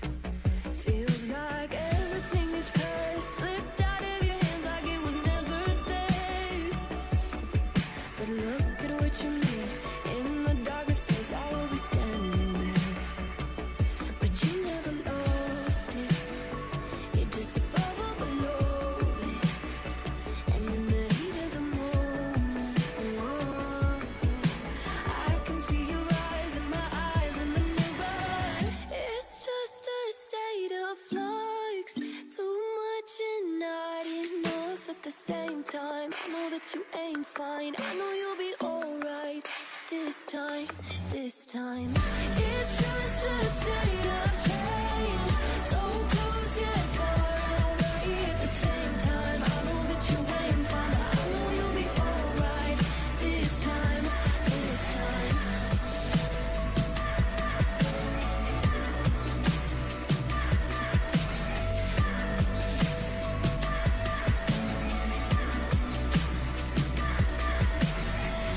It's just a state of flux.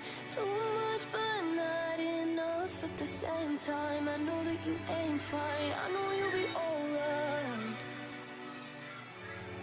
It's just a state of change. So close yet far away at the same time. I know that you ain't fine. I know you'll be alright this time, this time.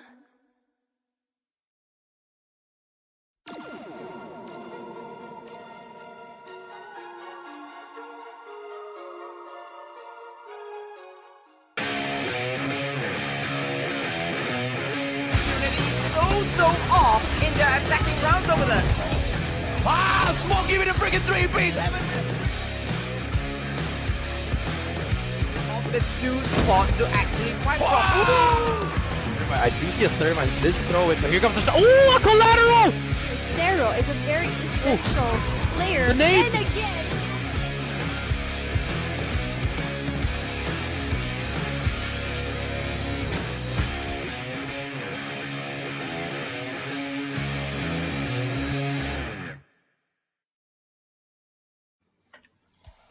Welcome back, community, to the Call of Duty Mobile World Championships presented by Sony. We've seen such an amazing matchup already here, and not only that, we're going to be seeing such an amazing phone in the side of Sony Xperia 1 Mark III, and it is going to be the official mobile phone for the Singapore qualifiers.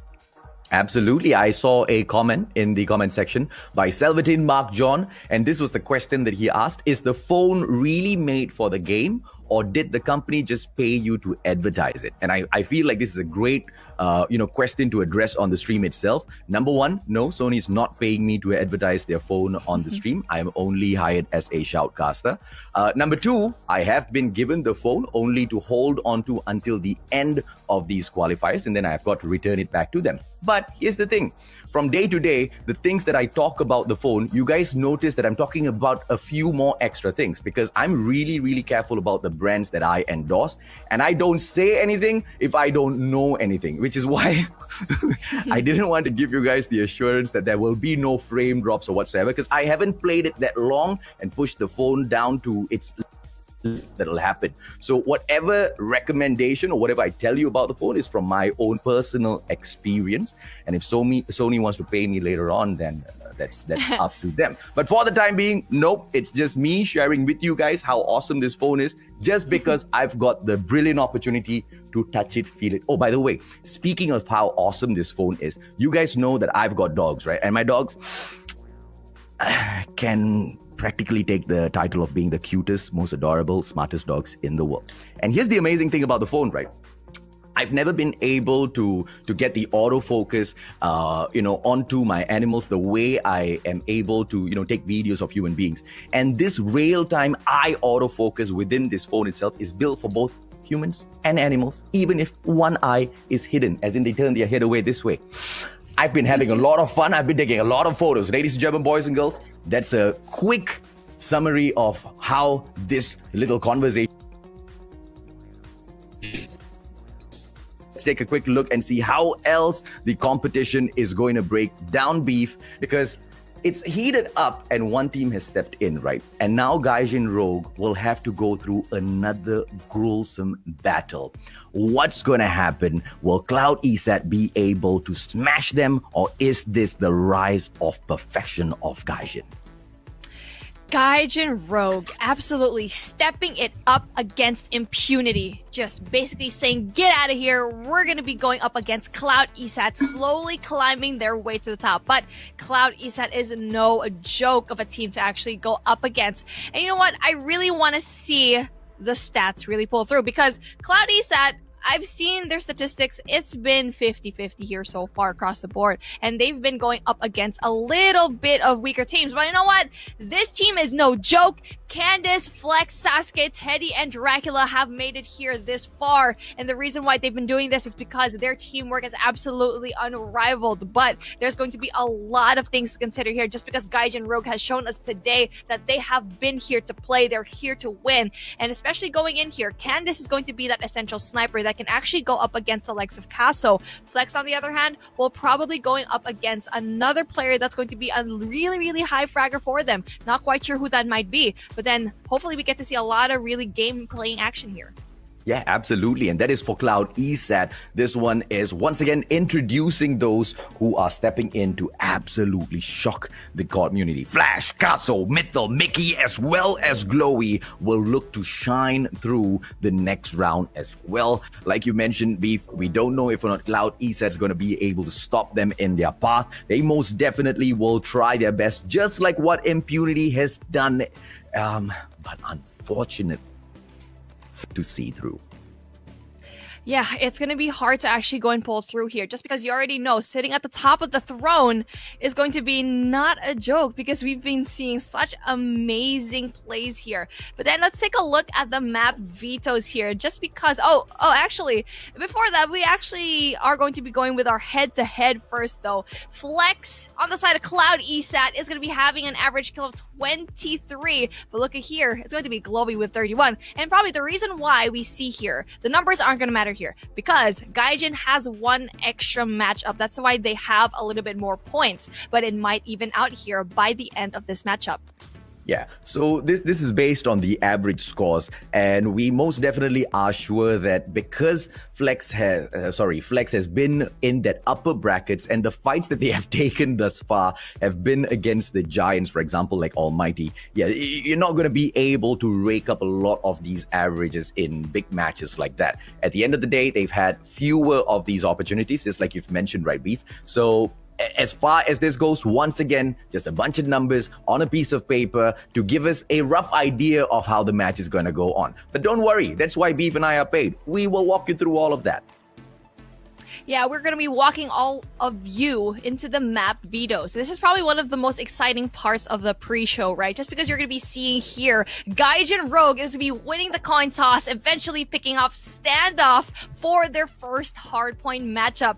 Standoff is their game. They have 100% win rate here in hardpoint, and they even have so many games. They only drop one hardpoint match. They're that good at hardpoint that they only lost that one map to ALMGHTY. But then Search and Destroy is going to be Raid as well. It's going to be interesting because all of these points really just gather around. We've seen them play so well in Raid. The way they were able to actually shut. Not quite sure why Cloud actually chose this. Maybe they have some sort of plan. The reason why is probably they've seen the match a while ago. They know where everything went down for the side of Gaijin Rogue, so maybe they're comfortable and confident here. And, just always two ways to look at it, right? You either play to your own strengths or you play to your enemy's weaknesses. And we can see through their bans, because what Cloud Esat first off did was they removed Crossfire from the equation, knowing that Gaijin Rogue has won this coin toss.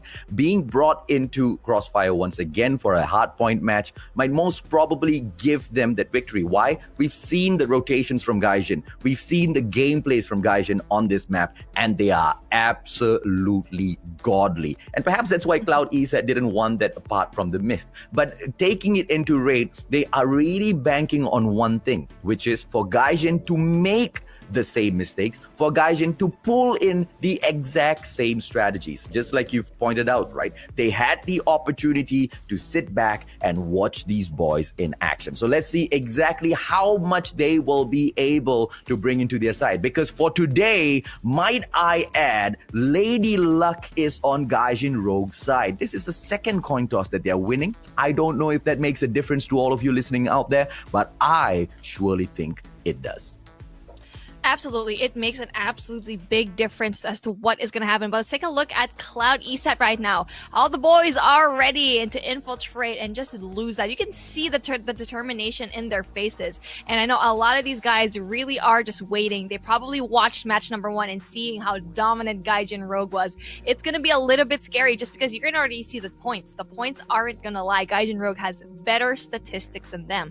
But I think the map that they can really pull through is probably going to be able to go through that domination round. Let's take a look at Team Gaijin on the other hand. Having that hot win seems to be like they have a little bit of smile to their faces, but Cloud Esat, that's not going to be an easy foe to actually defeat just because they've been sitting here. They've been watching you every single time, and right now they are thirsty for that win. They're just this close to actually meeting ALMGHTY again and having that matchup. Yeah, absolutely. Gaijin Rogue, with so much to prove in this competition, they want to have a bigger slice of the pie as far as the Singaporean Championship is concerned. Potentially even maybe their hands on the 10,000 Singapore dollar prize might not be too far away for them in order to just reach out and grab, right? They've shown us enough, but here's the problem.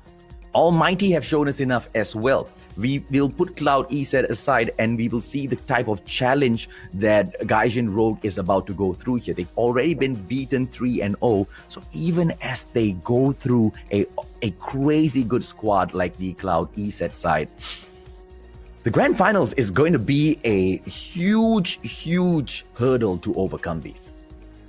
It's the biggest hurdle that they need to overcome right now. There's still a lot of things that you have to consider here. So many maps still left in the mix. But then we are going to be starting our lower bracket finals 2. Match 2, Cloud Esat versus Gaijin Rogue. Now, we already said the only way that Gaijin Rogue can win this is to keep doing what they're doing. Cloud Esat has that pressure up in them just because the numbers are going to be better. Hardpoint is not going to be their game. We already know here just because you can see how many times Gaijin has been pulling through in hardpoint matches. Yeah, this is the standard match opener. Hotel Yard is going to be very brightly lit early on for all of the teams to pick their points up. The domination that we see in hardpoint number 1 obviously will not be the full decider as to how the full game ends at the end of the day. So many of these hardpoints can change the pace of the game. But at the very moment, Gaijin Rogue is annihilating at what is one of the most difficult hardpoints to conquer.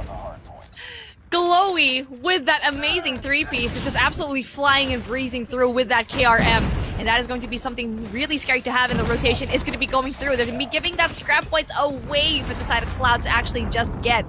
They're going to be playing the game right now of Gaijin. And so far we can see it's the driver that's going to be Gaijin. That's driving everything, driving the tournament. But then, oh, just like that, very big 2-piece by Dracula, getting an amazing sweep off of P2. Yeah, they better be careful. They don't end up being the drivers of the cars of the winners of this competition. I mean, they need to see exactly how wary they are of those rotations, right? Because underestimating the squad in front of you is exactly what brings you to a point like this. 33-26, they equal up, and now Cloud Esat up ahead. Let's see if or not the warehouse will get lit up by Gaijin Rogue once again. They are halted at the 26 point, and finally with the entrance, only one player in, the rest trickling from the back. Oh, beautiful Predator missile comes through, and they will not be able to continuously drop those players in, and Warehouse will be in the hands of Gaijin Rogue for a little bit more. Gaijin Rogue yet again with such an amazing push there, just really stopping the points trickling down for the side of Cloud. And even the rotation is going to be absolutely perfect for the side of Gaijin. They're set up, the defense is going to be solid, but there's going to be just one person that's going to be able to actually pull through with this one. Candice is going to be able to get a lot of these kills already in the opening frag, and the rest of the Cloud Esat members need to pull through.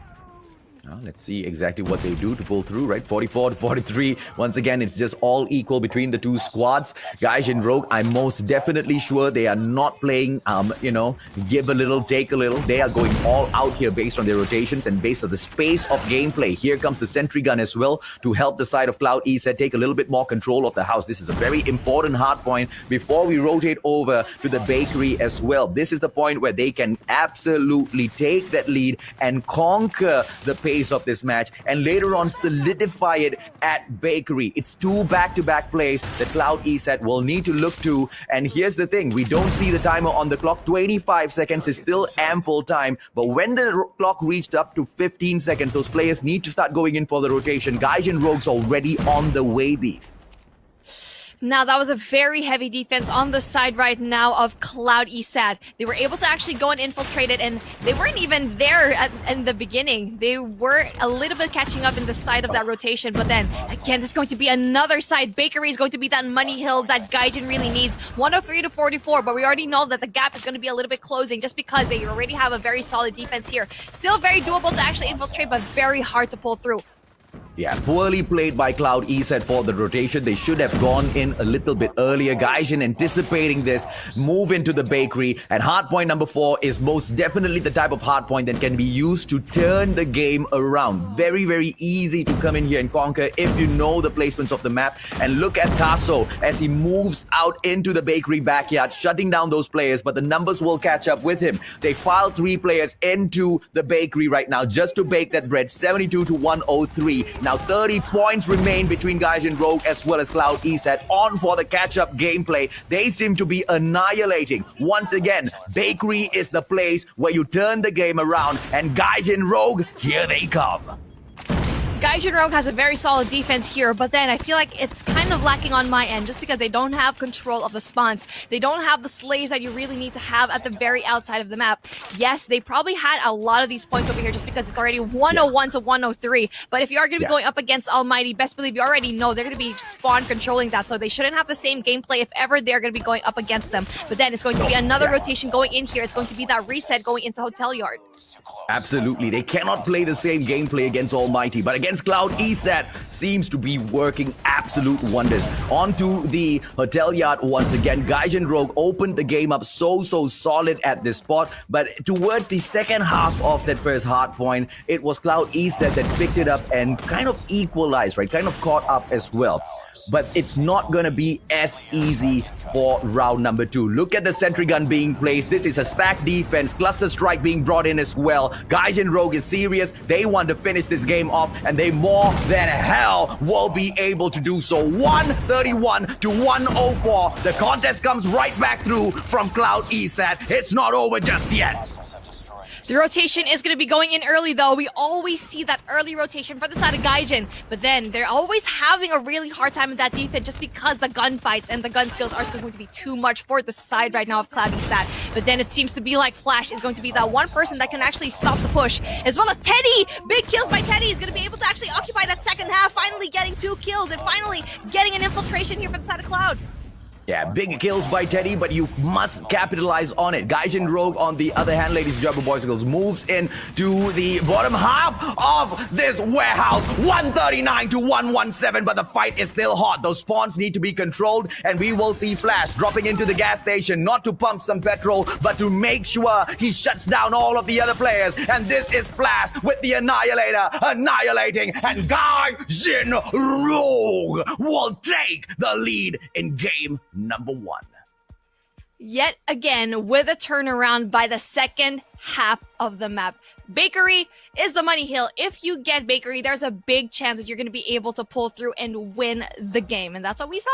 That's what we saw. Even though they didn't get to have a lot of those slayers outside, they really just stacked it up. Heavy defense, yes, with the expense of not having spawn control though. But that's what they did for that P2. They controlled it very well. Flash was outside, slaying everyone that tried to go in. We keep saying that OBJ is supposed to be that last line of defense because they are. If you basically get rid of the OBJ, the point is going to be yours. So the slayers outside, the anchors outside need to do their job at eliminating anyone that tries to go near the hard point. Yeah, and you know, each and every single play that Gaijin Rogue was bringing into that hotel yard, be it when they moved on to the warehouse, it was just perfection after perfection after perfection. Never at one point did they say, okay, you know what, these guys seem to be dominating a little bit too much. Let's move on to the next area. That did not happen all the way until that third hard point. They moved on into that bakery, right? And the decision to move into the bakery early, remember, I was move when it's about that 15-point mark and 15 seconds mark. They didn't move. They just stood there. So many players at house. What were they doing? Baking cookies? The bakery's on the other side.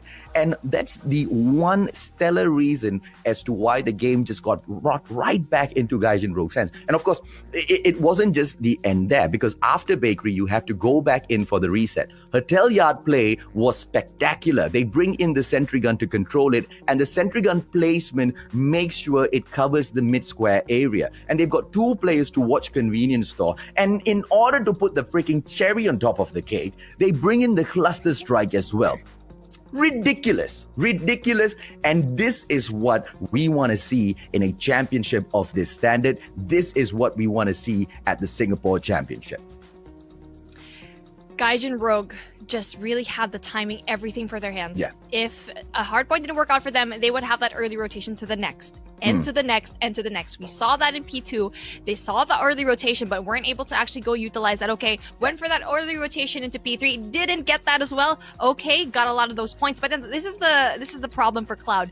They heavily defended P3 too much. They weren't able to actually go in the infiltration for P3, and that's where they lost it. They didn't have any more utilities on their end. They didn't have operators, they didn't have score streaks, and we saw everything go down for the side of Gaijin in Granny's house. So I really want to know what everyone else is actually thinking with this game mode, just because of how dominant Gaijin is. We keep saying there's going to be a bunch of fan comments, guys. We're going to be reading every single one of that at the very end of each series. 3 to be precise. We've already been trying to read it a while ago, and hopefully your comments are going to be featured later on as well. Yeah, absolutely. As we drop into raid, this is going to be a pick by Cloud Esat. Let's see exactly how well they do, because it's going to be search and destroy, a game of rock, paper, scissors. The attacking side is Cloud Esat. They go in for a quick push. Trophy system gets destroyed early on, but it's a 3-man stack onto the basketball court. This needs to be a cautious play from the attackers. The attackers are going to be very quiet. They're going to be very passive, which is very good for Cloud, just because you don't want to go and rush in. But then just like that, speaking of rushing in, Flash really just gets rid of Candice. That was a very good push, and Candice was actually very quiet. And the fact that she was there with the sniper is not going to be that good of a deal, and Castle is trying to get one. Does get one! Yes, big openers for the side of Gaijin. Just a little bit too slow, Cloud Esat going in for the push, and they just hold on to the swimming pool a little too long, right? We've seen so many times the teams who move in for the basketball takeover, they pop out those flashes, they pop out the smokes, quickly go in. Very risky play, but high risk, high reward. And clearly, Cloud Esat's slow approach towards the basketball court is not working out into the best favor at all. And one final player will be left here. Cloud Flex for the clutch with a sniper in hand. It might be possible, but highly improbable. Highly improbable indeed. It was really for the side right now of Glowy to actually go in there and maybe even get that final kill. Flex is going to have such a hard time. Flash was the playmaker for this round just because of that flank. Getting rid of Candice was essential for them. And after that, it was just one by one. They fell so far out. Flex is going to be having sights in A, but then he actually just gives away his position, so they know where he is. They have the numbers advantage to actually go in there. Not just that, but the bomb is down, and he needs to find a way to pick it up, and he's probably going to be losing this engagement right now. But no! Gets a kill somehow! But then Glowy is going to be getting the assist. It was a decision that he had to pull. Either he jumps into kitchen or he backs away into gardens. And obviously he doesn't see the sort of view that we have. He backs away into gardens. 2 players there to welcome him. But Glowy has most definitely started things off great, getting 3 kills out of the 5 that Gaijin managed to pull in that first round. And this is going to be a very... I was thinking it's going to be a quick push, but it's such a slow one. Hit marker in here for Caso. Does not get the takedown, but will be able to bring in the wall bangs to pressure them out of the corner. Candice now needs to step it up for the squad. This bomber might just get taken down. Mickey, great call to actually going back away and not being able to actually get a lot of those shots. He was able to go get that, but then Mythil with the 2-piece. Mickey as well gets rid of Candice. It's just like that. Oh, how fast does Cloud go down if we see one entry frag? But then Flash, oh no, with a side kill. Yeah, too good. Gaijin Rogue, ladies and gentlemen, boys and girls, hands down victories back to back. If anyone had doubted me in the comment section when I said that there's something fishy about this squad, well, this is it, man. This is it in the flesh. Gaijin Rogue just proving their worth to the whole of the community. This is Gaijin Rogue proving their worth to each and every single squad they meet in here. But Cloud Esat not once to take very lightly. Mickey knows exactly that. Pulls out the Fennec and in wait. If the rush does come through the Central Garden area, we know for a fact Mickey is going to pick up a couple for herself. Now, this is going to be a very interesting push because I feel like the flank is going to be in order. Just take a look at Mickey right now, overextending themselves. It's going to be a 3-person flank. Oh no, this is going to be a pinch. That is going to be so bad to see for the side of Cloud. They need to clear right now. And Mickey's finally going to be able to get that Glowy, though. Finally gets the kill. Mickey gets the assist, and it's honestly going to be so bad for Cloud. They are worlds apart.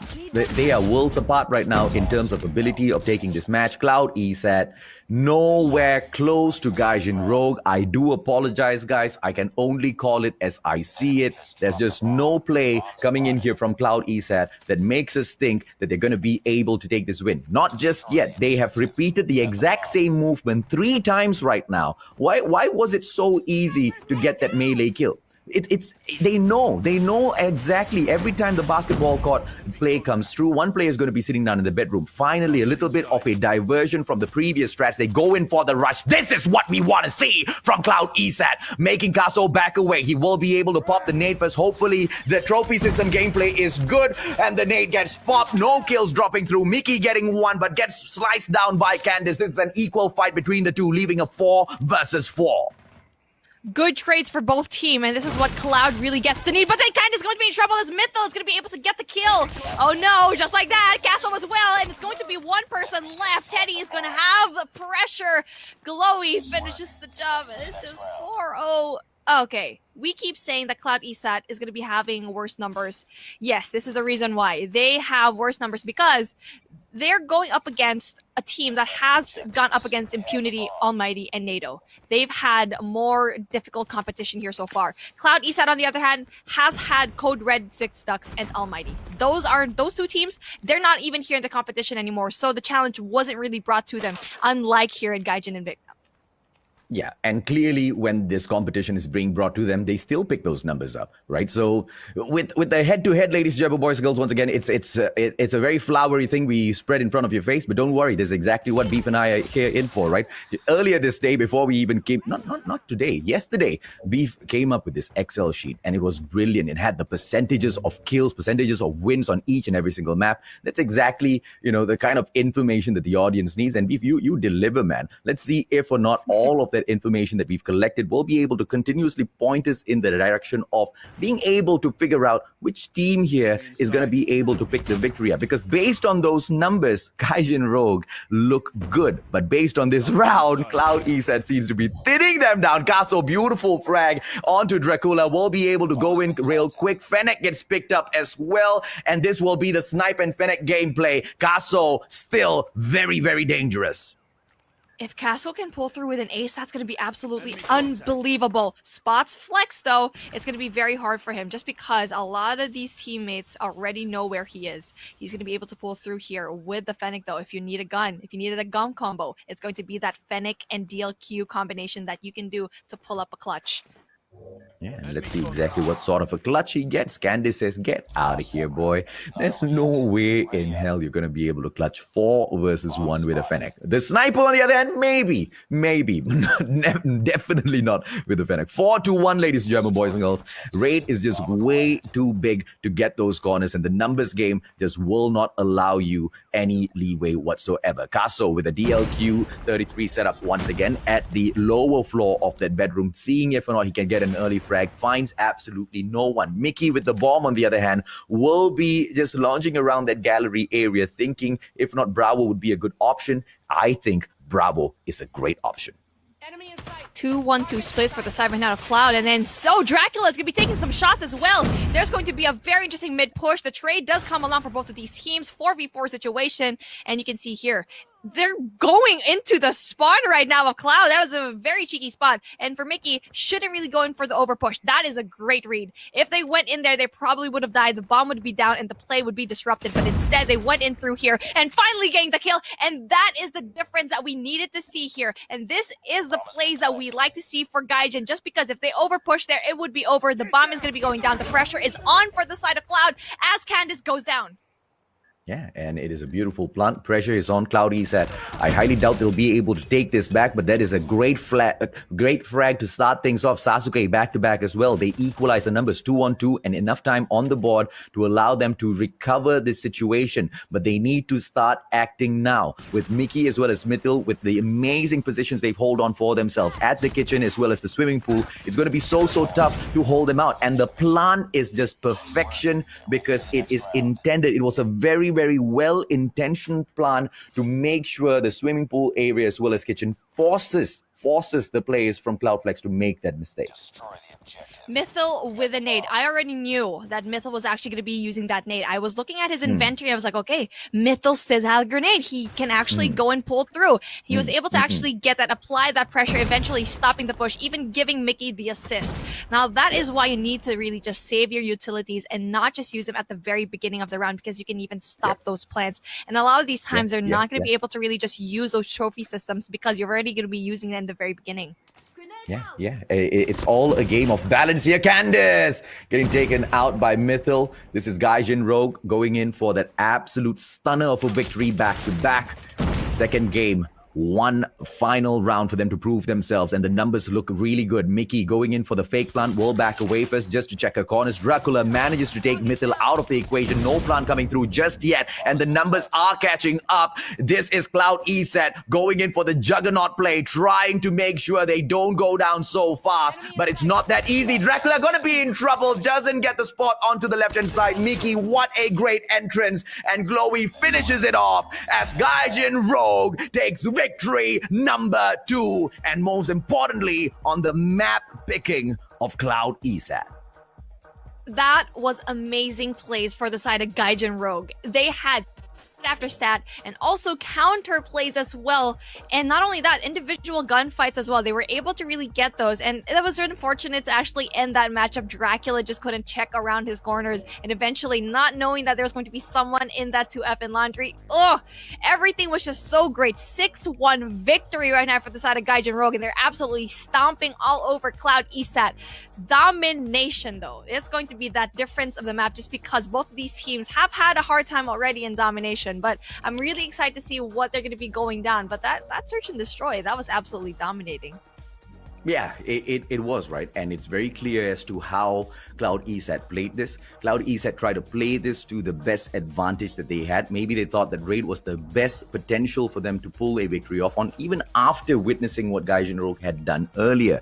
They expected the exact same gameplays. And although they could anticipate these gameplays, they didn't have the mechanical capability to overtake the side of Gaijin Rogue. Time and time again, those individual gunfights, those 2-on-1 situations, Gaijin Rogue proves to us why they have been on our mouths so many times all throughout this competition in Singapore. And we are looking at them once again dominating another squad. And I am not going to be too shocked if this is a flat-out 3-0 victory and we get to see the second grand finals of the day. And Gaijin Rogue, there's no doubt they are going to be there.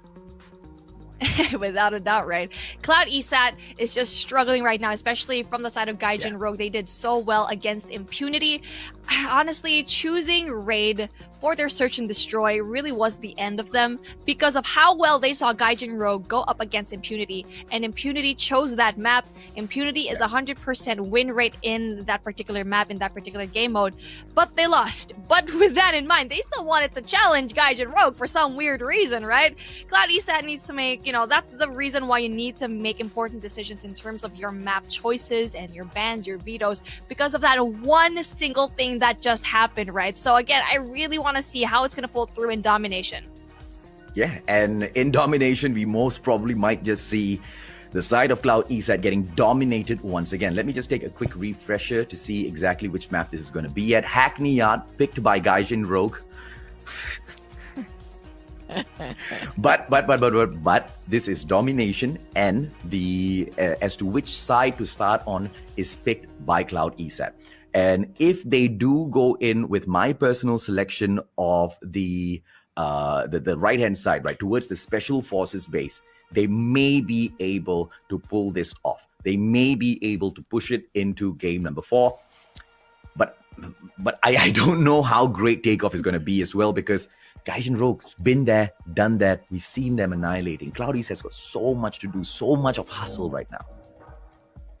The hustle needs to pull through for the side of Cloud Esat, and this is the game mode for you to beat Gaijin Rogue. This is the kryptonite of this team right now. They have a 50% win rate in Domination for the side of Gaijin.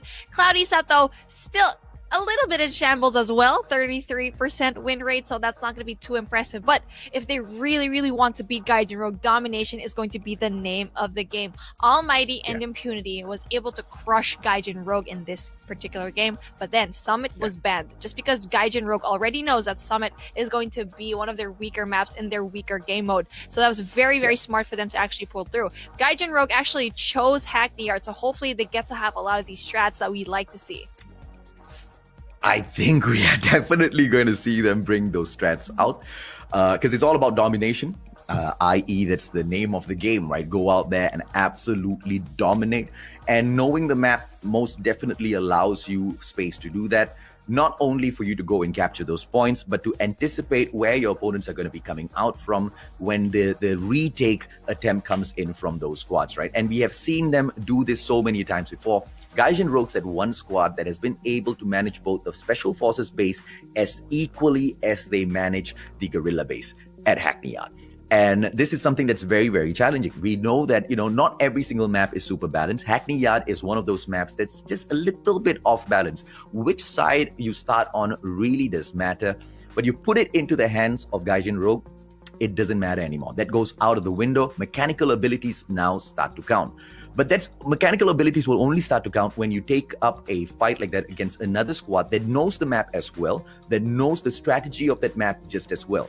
And I am expecting to see Hackney Yard perfection when Gaijin Rogue takes on Almighty later on. Now, I know what this sounds like. I know it sounds like I'm counting Cloud Esat out already, but we have to acknowledge it's going to be a huge mountain to climb for Cloud Esat after getting thrashed back to back. And if we think that might still be possible, then bring it on, Cloud Esat. I stand to be corrected. The reverse sweep can be in order, and the only thing that they have advantage of in this domination round was they were able to actually play Hackney Yard against Almighty. They lost that, yes, but they already have some sort of experience against a really, really strong team in this Hackney Yard. We kept saying, though, I hope they actually learned from their mistakes yesterday from day number 2. They kept on being flushed out into that one quadrant. I kept on saying it. Almighty is just that good that they're able to split the map in 3, keep them in one little box every single time. They can't even go out. If they're in the very left part of the box, they're just going to stay there. And Almighty, if they want them to be in the middle of the box, just in the center, they're going to keep staying there. You're going to be seeing a lot of those dots just stay there. Gaijin Rogue, though, I'm not quite sure if they've watched that map, if they studied it. If they did, though, they're probably going to be applying the same thing going to Cloud Esat. For the side of Cloud Esat, they're probably not going to let that happen to them again the second time. Yeah, that's what I meant by the mechanical abilities, right? Because at that point, the map strats, although both teams know it really, really well, but the ability to just force you into a certain location, because in order to retake the map, you can't take it either any other way. Either you barge right through and you shoot down your opponents, or you go in for that flank. And they know when you take on a squad like Almighty, you cannot take the fight head on. And yes, we are focusing on the big dogs, even though they're not playing just yet, because either way, either one of these squads move on, they have to face those big dogs. So hopefully some of the stuff that they get in here will be able to help them get that fight right. It's all about not playing into the strategy of Almighty and bringing the focus back into their own gameplays. They need to dictate the pace, and Gaijin Rogue has been a squad that has been able to dictate the pace of many of these matches back to back to back, which is why even earlier, as they were going through the domination match at Summit, it really felt off because they were not dictating the pace of the game. And I felt like that was really, really intentional. Let's see what they can pull off here with an intentional domination over Cloud Esat, because now is no longer the times for plays and games. It's all time for winning that prize pool beef. Gaijin is going to be spawning off the unfavorable side of the map, and they're going to be taking out one by one. This is the reason why you want to get that Gorilla Squad base, just because you have a little bit of an extra time to actually go in there. And finally, that really early Bravo push, they weren't able to actually choose a spawn, so it's really great to see Cloud really choose the more powerful side for it. And for the side right now of Gaijin, they need to go and take big kills right now for the side of Mythil though.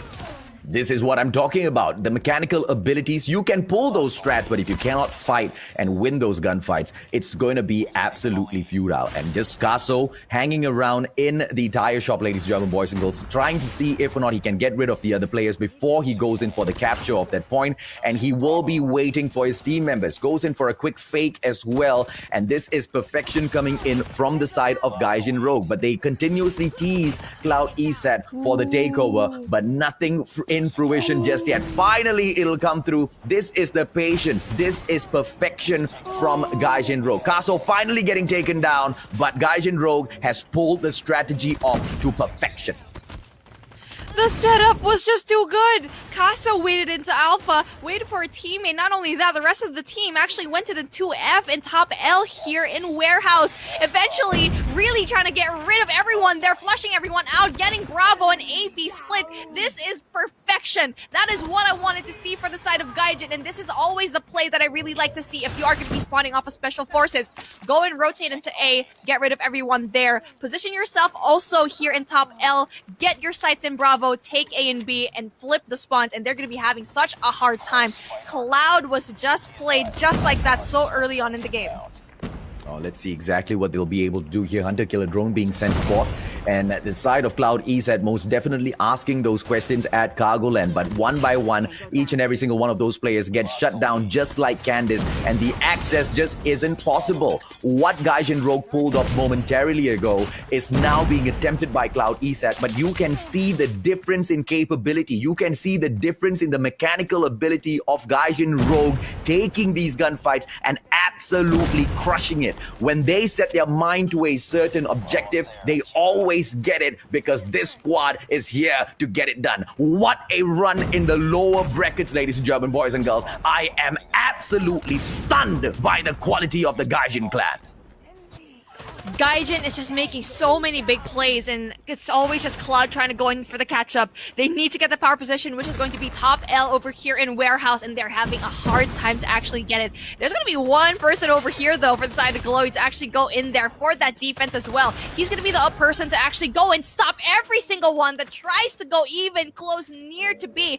They can't even get near it. They can't even go inside the Warehouse. Yeah, absolutely. And each and every single time they step in, they just get shut down. It's all about the mechanical abilities of the players of Gaijin Rogue on display here. Cloud Esat cannot do much. 54 to 75. We reach the halfway point with Gaijin Rogue dominating. And as we step into the second half, ladies and gentlemen, boys and girls, of this matchup, there will be no need to spawn, and there'll be no need to go in there to reset the spawns of Cloud Esat. They most definitely are comfortable here at the Gorilla base. Let's see how they pull it off here as well, Beef. It's all alpha. You really just need to stay there, and you can see the sentry gun is going to be in play as well. I'm not quite sure if that's the best thing to do though, just because you need to get Bravo as well. You can already see that there's gonna be red players. It's gonna be the Cloud envious people who are gonna be able to actually go in there, and Bravo gonna be able to get for the push, but Mickey is gonna be able to shut it down. So that is why you need to get top L, which Cloud actually doesn't quite get though. Let's see if or not they will be able to continuously bring in the barrage of attack. With a very well-placed cluster strike, it is now going to be funneling all of those players towards smokestack. But one very bravely steps forth. Took the shutdown of Mickey, absolutely falling flat on its face. Flex able to move past the cluster strike and bring in those questions for Bravo as well. Let's see if or not this play will be able to take over warehouse for them. But no, it's all over the place in shambles. Ladies and gentlemen, boys and girls, Cloud Esat cannot get their squad together. Cloud Esat, every single time they step forth, they get sliced. And now this is a beautiful flank being pulled off here by Dracula, but shut down once again. Mechanical supremacy by Gaijin Rogue. Cloud Esat need to go and push for A. They keep playing the same game over and over. They didn't even learn from that first round that you need to capture A. If you're having a really hard time, if you are going to be, you know, spawning off of Charlie, go off to A. There's going to be that sentry gun that's going to be slapping a lot of these people though, but they're going to be clearing everything out. They're not going to be stepping in Bravo. They should have done that already, but instead they pushed in just a little bit too much. It's not going to be enough for them. Glowy's going to stop the push. Woohoo! Crazy beef, come on, man. That was crazy pace for Glowy, and I was like, wait a minute, why aren't they stepping into Bravo? There were 3 of them. They could have easily gotten in there before Glowy even went in there for the push. And yes, finally, we're finally going to be able to see Candace go in there, but it's going to be not enough. 84 to 128, they all just need one more. It's just 1 point, and that's going to be very hard because an XS1 Goliath is going to be there. The XS1 Goliath, instead of waiting over at Alpha, steps onto Bravo. They just want to absolutely decimate their opponents right now. This is a sure out victory. Gaijin Rogue has decimated the lower brackets, ladies and gentlemen, boys and girls. And now they will go up and they will meet the gods of Call of Duty Mobile Singapore to ask a question.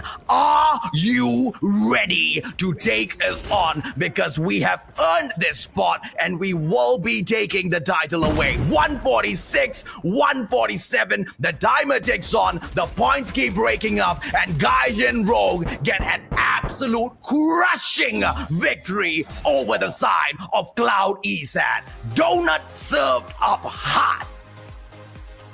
Donut City, and you can already hear Homer with a don't.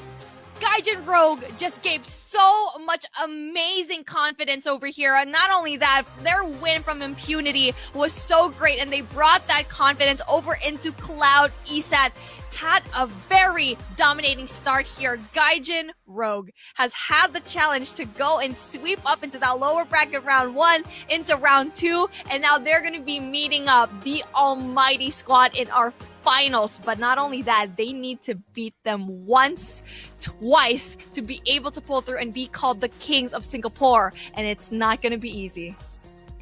Well, it's all up to one squad. It's not up to Almighty. They've already had each and every single strat, each and every single play, how good they are, how dominant they are. Everybody who plays Call of Duty Mobile in Singapore knows.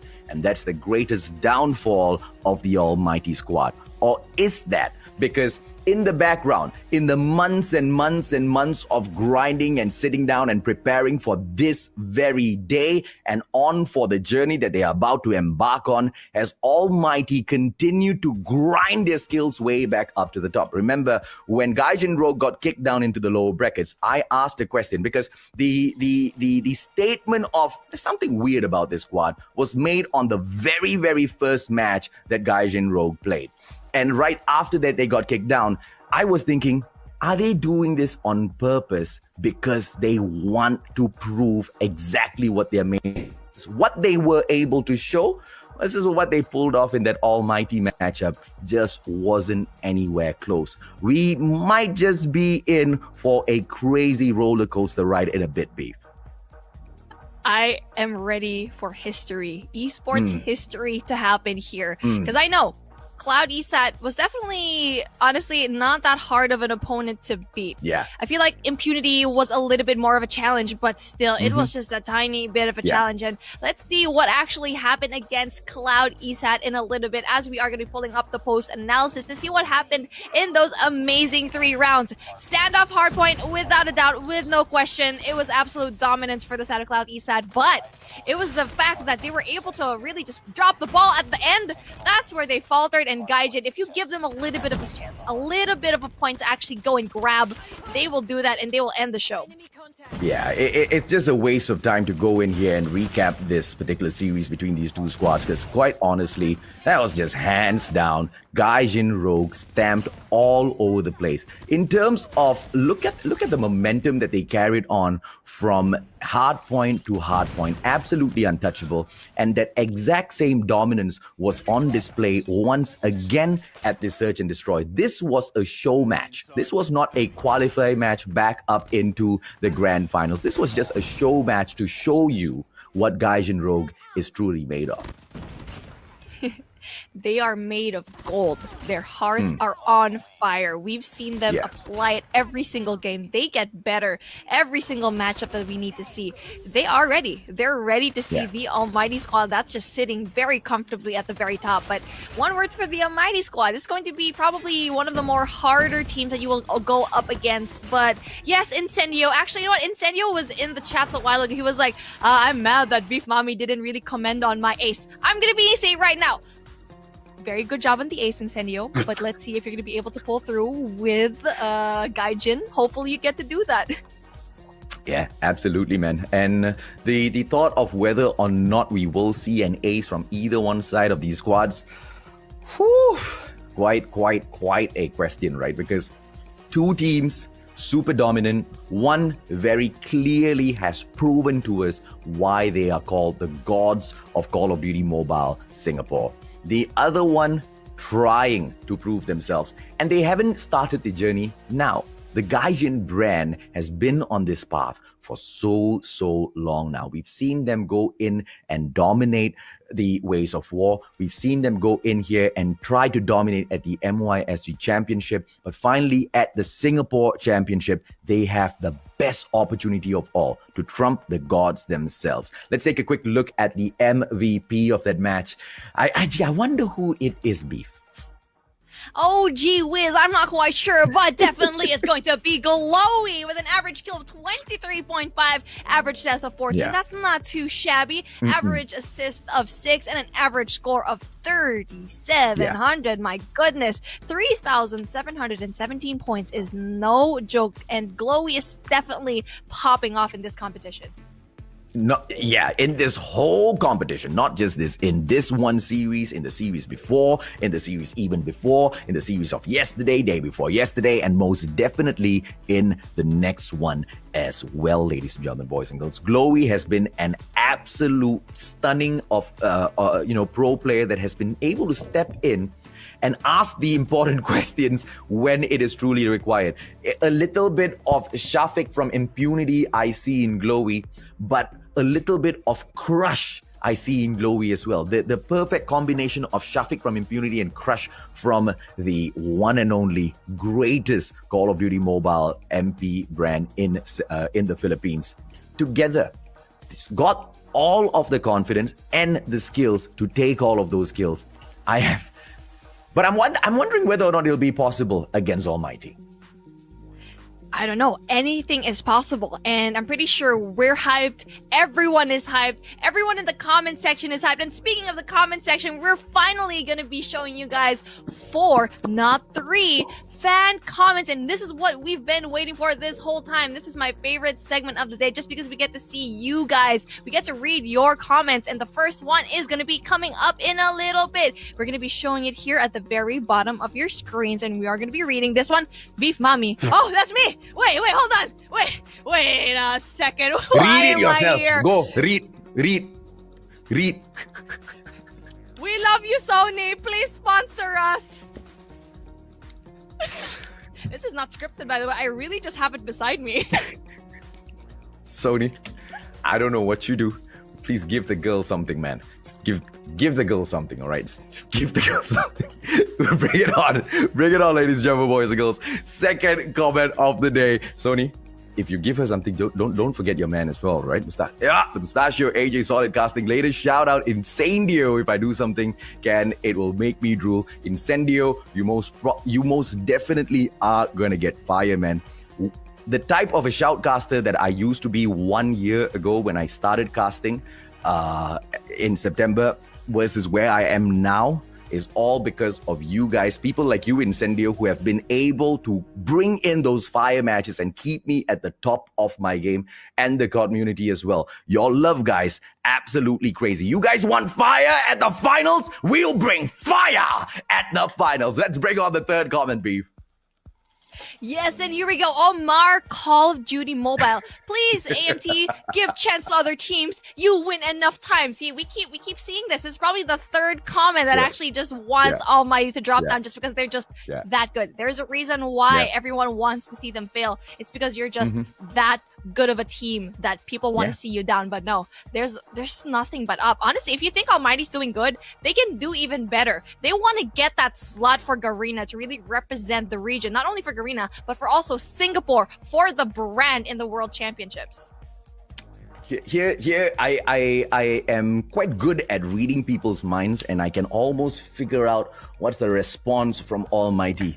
It's right here. Come get it, la bro. No problem whatsoever. It's all for the taking. It's not for us to give. It is for you guys to take. And Gaijin Rogue is here to take it all. Ladies and gentlemen, boys and girls, let's bring on the final comment of the day. Thank you so much, by the way, guys. Amazing comments coming through. Kevin Edric Mustachio, can I get a, oh yeah! Let's go, boy. Ladies and gentlemen, boys and girls, this is the best competition that I have seen so far within the Singapore community for Call of Duty Mobile, in terms of the talent quality, in terms of the community lighting it up in the comment section. You guys are abso-freaking-lutely amazing, man. We won't be able to do this just with the players. We won't be able to just do this with casters like myself as well as Beef Mami. We won't be able to do any of this without you guys.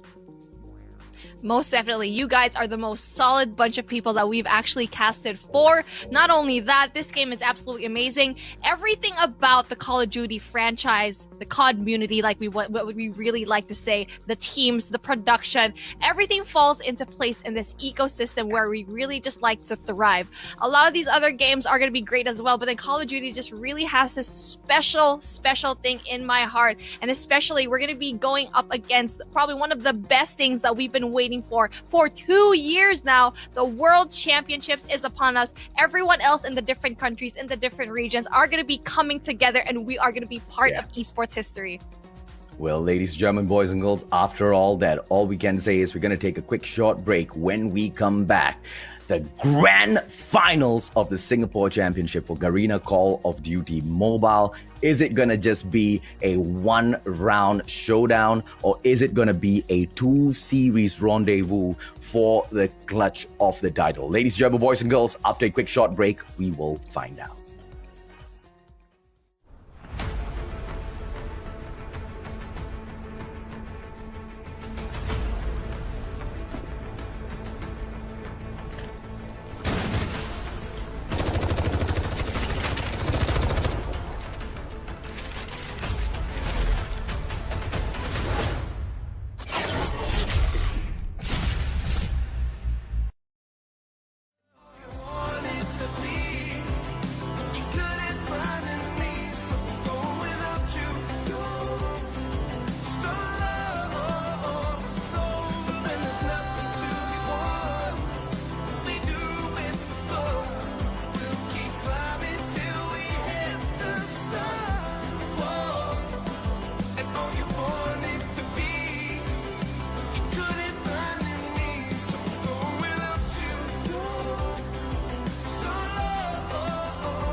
It's just a state of flux.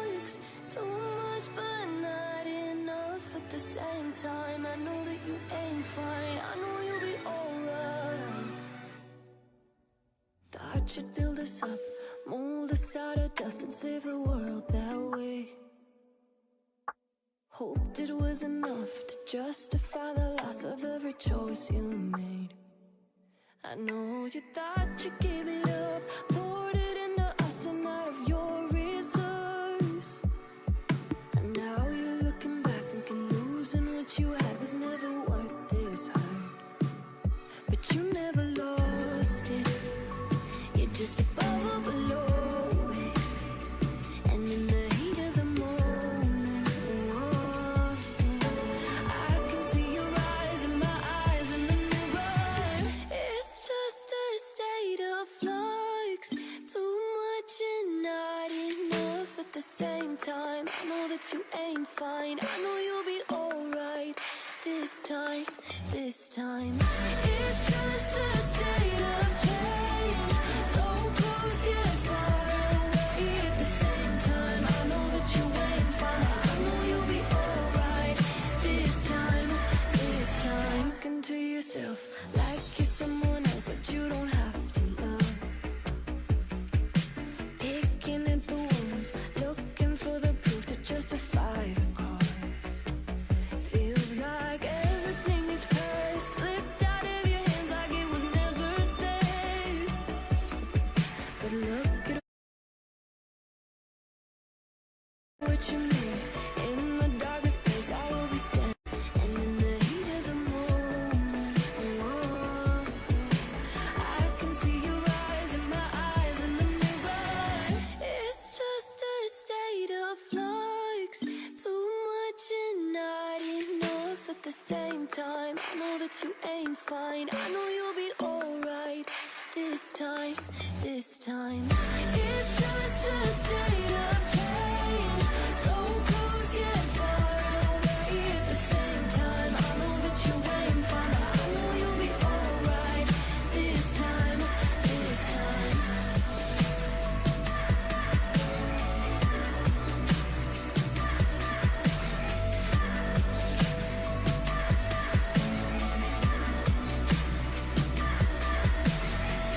It's just a state of flux, too much but not enough at the same time. I know that you ain't fine, I know you'll be alright.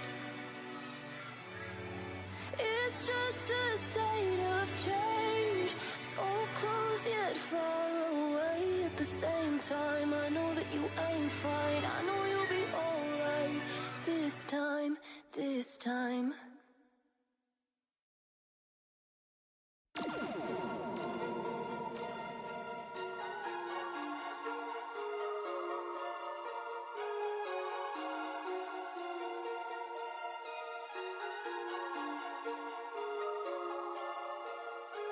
I said a lot of things that you never should say. Told the bitch one thing, start drinking lemonade. I put that juice in my cup, sauce on everything. You know what's up, I boss everything. Waterfalls, slip and slide. Waterfalls, you and me, it's alright, I'm saying it's alright. Waterfalls, slip and slide. Waterfalls, you and me, it's alright, I'm saying it's alright. She say, wait, sweet like a lolly. Say, wet like a wave. Me, my nigga brother. Say, her thing is proper. She like to pull up and drop it. And when she's on falling, she do it party like Sonic. And just so good, man, I don't wanna stop it. So when man, I call it quack it. You know she down, right, on it. Your bitch, she want it, cause I got it poppin'. She no, stop it. We go, on it, no. I might give her something, no, no, no. She call me hot stuff, Baker. I took her out west like Laker. Had to put the flow on major. The key got Cali going crazy. The sea got things all wavy. You see me at the river with your lady. Now we eating ice with the brunch. Man, I got the sauce, got the gravy. Waterfalls, slip and slide. Waterfalls, you and me, it's alright, I'm saying it's alright. Waterfalls, slip and slide. Waterfalls, you and me, it's a ride. I need more honey, be well than a jet ski. Hit legendary, well than a dream. Yeah, jeez, Gucci legendary. I need better, be well than a jet ski. My hair looks like Angela, like Pamela. Make it the camera. I'm that BBW handler. I run the game like a manager. I tell these Akis I don't play though. Need it done when I say so. I'm the one in my shit fuego. I don't play. Cause if I see something I like, I get digits on sight. Hey, rock that booty on night. Hey, day like Sprite. Hey, devastated I left, huh? Cause I know what she like, huh? She know what's next. Yeah, keep that you on ice. Hey, call me hot stuff, Baker. I took her out west like Laker. Had to put the flow on major. The key got Cali going crazy. The sea got things all wavy. You see me at the river with your lady. Now we eating ice with the brunch. Man, I got the sauce, got the gravy. Waterfalls, slip and slide. Waterfalls, you and me. It's a ride, I'm saying it's a ride. Waterfalls, slip and slide. Waterfalls, you and me. It's a ride, I'm saying it's a ride. I need more honey, be well than a jet ski. Hit legendary, well than a dream. Yeah, jeez, Gucci legendary. I need better, be well than a jet ski.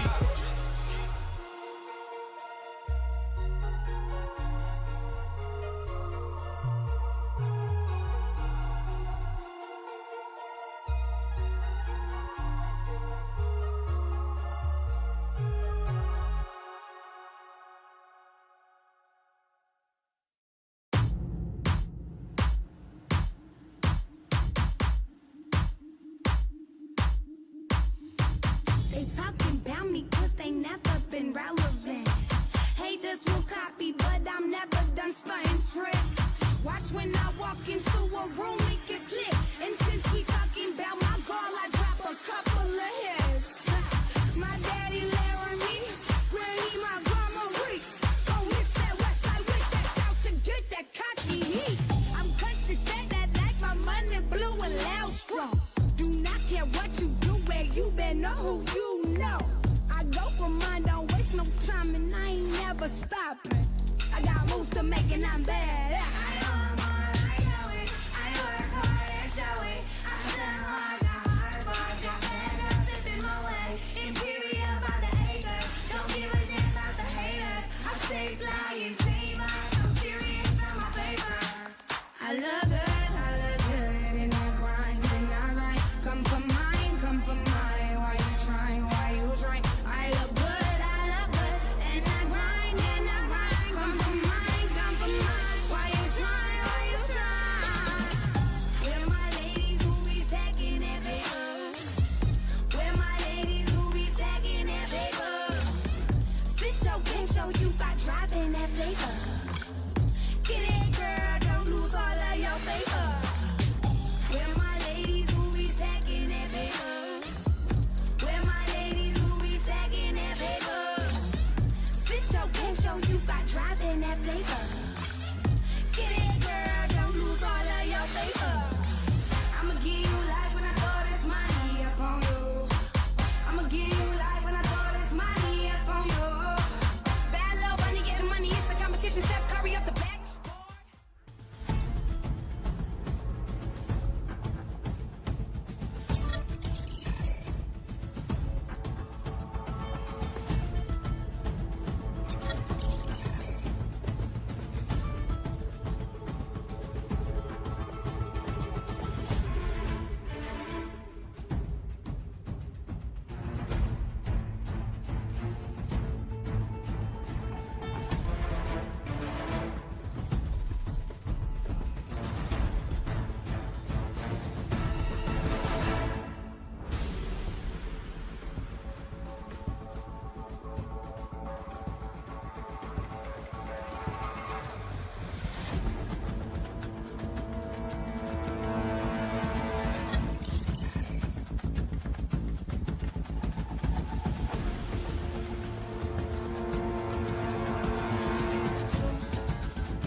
so off in their attacking rounds over there.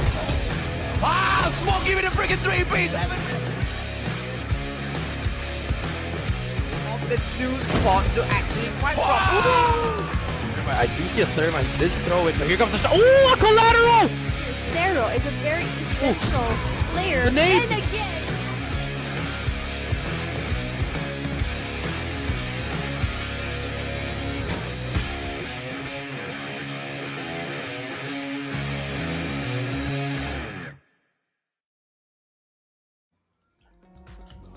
Welcome back, ladies and gentlemen, boys and girls, my lovely, lovely community. This is the grand finals of the SG Championship for Call of Duty Mobile, brought to you by the one and only Sony, with their Sony Xperia 1 Mark III as the official mobile phone for the Singapore Championship. My name's AJ, I'm the Mustachio down here with the amazing Beef Mommy to bring you all of the hottest action, and also hot Gaijin Rogue has been so far.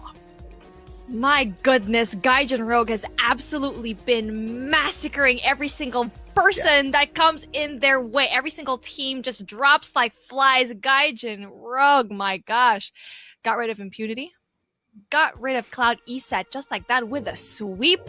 And now they are going to be going up against the Giants. That is the almighty squad. They are ready. They've been in the comment section commenting. They are confident that they will finish this game in Grand Finals 1. Yeah. Match done. Yeah. Gaijin will have the responsibility. They will have the pressure to actually beat Almighty once and do it all over again in our Grand Finals match number 2. I personally want to see that happen. My palms are sweaty and I am not playing.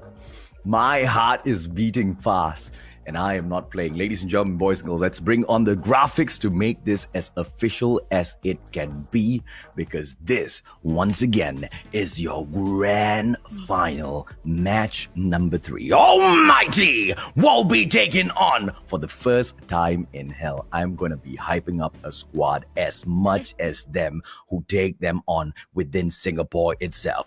Gaijin Rogue, who have had the most tremendous of days at the lower brackets and now have come face to face with the gods of Call of Duty Mobile for Singapore themselves. Will it just be this one series, or do we get to see match number 4? It's all in the hands of Gaijin Rogue. I'm getting goosebumps just seeing this particular graphic, just because we already knew Almighty was going to be there. And speaking of Almighty, shut up, Ian, Incendio, Alep, Irfan, Jay, and Heaven. These boys have had it down. Tournament after tournament, always bring it down. The best team, without a doubt, here in the Singaporean region. They are going to be having a great time here. They're going to give the lessons, like what you said a while ago, right? They are the teacher in this school, and you can see that Gaijin Rogue is going to be the classmates that's gonna be learning from the teachers in Gaijin Rogue. That's why I keep saying that I am gonna be having goosebumps, just because they come such a long way in this competition, climbed into that lower bracket, beating out 2 teams, 2 very powerful teams, may I add, and having that Flash, Castle Mythel, Mickey, and Glowy for their team here, AJ. Now, I wonder how the students will do in this classroom. Ladies and gentlemen, boys and girls, Glowy looking to make sure her squad shines as bright, but this time around, it cannot just be down to 1 or 2 players. It needs to be a full-on squad play. Let's bring on those numbers on a piece of paper. Help me break this down, analyst. Okay, so head-to-head, this does not really look good for the side of Gaijin, just because you can see that the average kills for the side of Shut Up Almighty, yeah, you already know he's going to deliver. Glowy, on the other hand, it is no surprise that we are going to be seeing this particular player with average kills of 19. Shut Up, though, has more. He has a lot more with an average of 23 kills. Average deaths, though, a little bit on the equal side, 14 for Shut Up and 13 for Glowy. The assists, on the other hand, just going to be a little bit more for the side of Shut Up with 6 6.7 compared to 5.3. Now, this is where it makes a difference. The average score for Shut Up is going to be 400 more compared to Glowy. 3,465.7 against 3,085.1. That is a really big difference, and probably one of the biggest differences that we've seen in this competition when it comes to the head-to-head. I usually say these are just numbers on piece of paper. Now, let me remind you, ladies and gentlemen, boys and girls, for the first time, it's somewhat a comparison that you can take seriously, because Shut Up, together with Almighty, have had way lesser matches. And even with lesser opportunities, they still shine brighter than the amazing Gaijin Rogue. Let's see exactly who Lady Luck will favor in the map we chose. And Gaijin Rogue will win the coin toss yet again. Could this be a sign from the universe? Third time's the charm, I guess, for the side of Gaijin. It just seems to be like luck will be on their side, but we keep saying it's all what would you do with that luck in your hands. Gaijin seems to be like, yes, luck is going to be on their side, but there's only so much luck can do in this tournament, in this game mode, especially if you're going to be going up against Almighty. Okay, let's break down all of these maps right now. We have hardpoint matchup number 1. Standoff, you already know they're going to be very confident in this map. Standoff seem to be like their particular, very comfortable map. They won 3 search and destroys as well. No, actually, honestly, it's going to be really good for them. Search and destroy for Almighty as well. Crossfire. This is going to be very scary for them to actually go and play at, just because you already know the double sniper for Shut Up and also Heaven is going to be coming into play. Okay, this needs to be a detailed breakdown, right? The map bans from Gaijin Rogue here, absolute perfection. Why? Because they want to force the play of takeoff. They want to make sure the map that they are most, of course, certain that Almighty has not gone in grinding for. At least it's a very, very smart assumption, a very great educated guess there. They would have grinded many hours trying to perfect this. And just by the way they've gone in for the selection of takeoff so many times now, we will be able to assume that the removal of that firing range was mainly for this. Now, Almighty, although they are we can say, although we might think they might not be super comfortable on takeoff, they instead remove range. They've already seen Gaijin Rogue go in, and maybe they don't want to participate in a couple of those rounds because they know Gaijin will have the upper hand. Standoff is just plain straightforward. Almighty, this is Almighty's map before they got hooked on to Hackney Yard, right? Crossfire, you pointed it out, spot on, Beef. The fact of the matter is, Gaijin Rogue so great on this map, so elusive. I don't know how they're going to do it against the Senpais, because it just needs to be the combo of Shut Up as well as Heaven. And that is just all the way slay, right? Once again, Gaijin Rogue with takeoff. We look forward to seeing them dominate as the brand that is making a great educated guess. Let's bring on the player cams whilst we continue breaking this down, because, you know, this is going to take a while. Hackney Yard pulled in by Almighty is just going to be that match that guarantees victory for themselves. They have been grinding on Hackney Yard ever since Udo RSG showed them that, hey, this is our playground. And they are already anticipating that matchup against the likes of Udo RSG. They were focusing on this so much, and this might just go into game number 4 where Almighty just ends it. And if it goes into Summit, I don't know, because as far as those maps count from then on, it's just a matter of mechanical gameplay, because we've seen perfection at Summit from both of these squads for Search and Destroy. Absolutely. Search and destroy for both of these teams are going to be absolutely key. And for the side of Gaijin Rogue, they only have a 75% win rate, which is, yes, it is very impressive. And the only time that they actually lost S&D was actually Almighty. So it's gonna be a replay. It's going to be, honestly, what they want to do. They want to beat these guys just because they were 3-0'd the last time. Almighty, honestly, when I was making that Excel sheet that AJ was talking about a while ago, it was so easy to add the numbers for Almighty because everything was 100% win rate. 100% win rates for the maps, the records, hardpoint S&D domination, 100%. But it's up to Gaijin Road to really put that mark on that really nice, clean sheet of paper. Can they do it? Can they do it? I am pumped up. I cannot wait to see the action that is about to unfold. Ladies and gentlemen, boys and girls, we kind of, asked a question, A. And these were all said on day number 1. This was all said on day 1 when we saw them in action for the very first time on the screen. And I was like thinking, it'll be great to see Gaijin Rogue take this fight up against the side of Almighty, because there's something special, there's something crazy. The dominance that we usually see from the players of the Philippines is in Gaijin Rogue. The play style so similar, and it's very clear they have been doing their homework and they have been looking at one of the most dominant regions within Call of Duty Mobile for all of those lessons to learn from. Almighty might be a little salty, but let's see if or not Almighty will be able to prove that if you wanted to learn, you should have learned from us.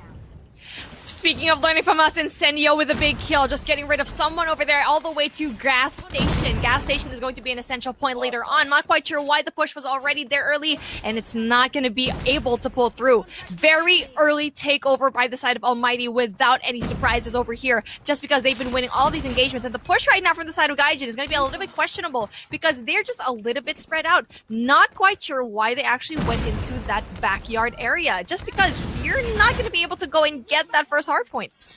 You want to know why, Beef? I've already broken it down for everyone to hear. These are the students and Almighty, the headmasters. When students step into the office of the headmaster, they shake, they shiver. And that's exactly what's happening to Gaijin Rogue. Oh, those little fingers getting numb, so cold. Finally able to pick some points up, but all they are just scraps. Almighty moving on to the warehouse to set up a stellar defense, and all of the students keep climbing back in to show these old farts that the new blood is in to take over. Let's see exactly what the headmasters have to say for that.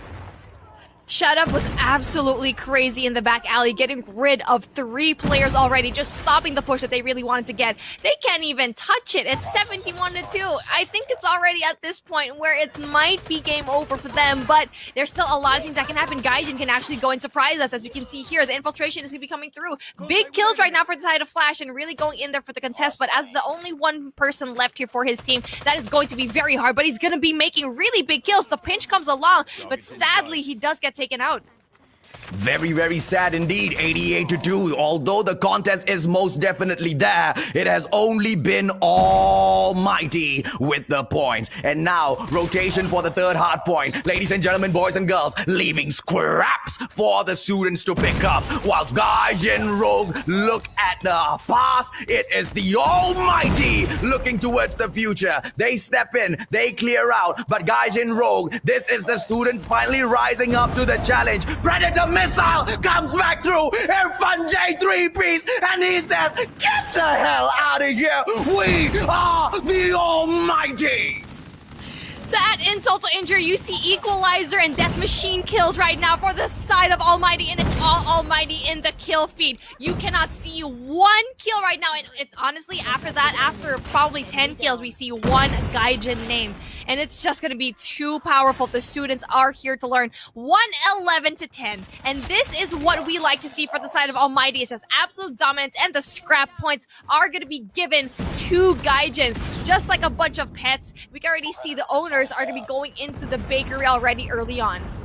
Oh, let's see exactly what they'll go ahead to do, because the Almighty, they've chosen to give away their house, moving into bakery early on to bake that bread. And now, when the headmaster starts the lessons to cook, you most definitely know you have to pay attention, because without food, there is no sustenance. And here comes that sentry just to slay each and every one of the students that step up front. Because, hey, although you want to learn to bake this bread, you got to go through those challenges first to learn to slice and dice. And at the moment, there's no slicing, there's no dicing. You want to step up to the hot plate? Let us burn each and every single one of you. 132-34. Almighty still blazing it up. And this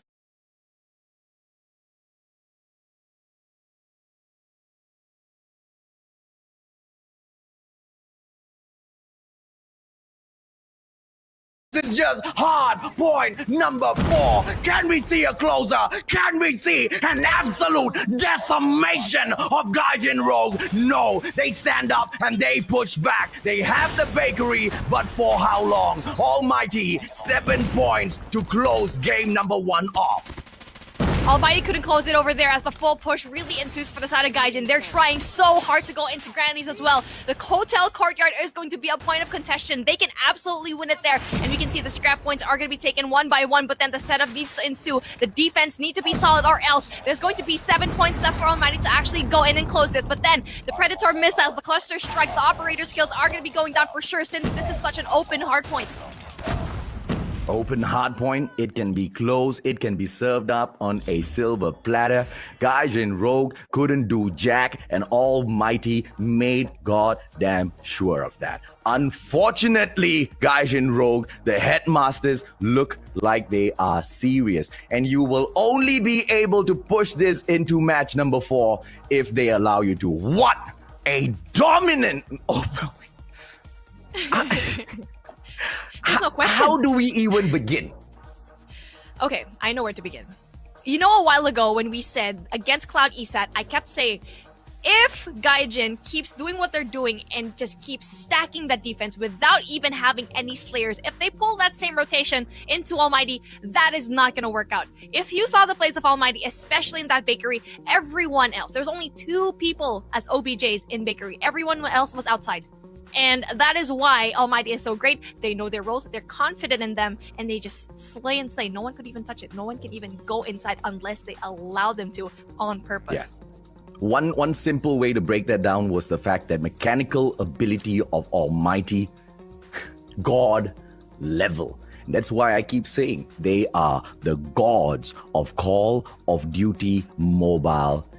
And as far as Singapore is concerned, they have been dominating it since the birth of Call of Duty Mobile. One upstart, Gaijin Rogue, who has been consistently working their way up to earn this opportunity, will unfortunately find out that the challenge before them is nowhere near what they initially thought it was.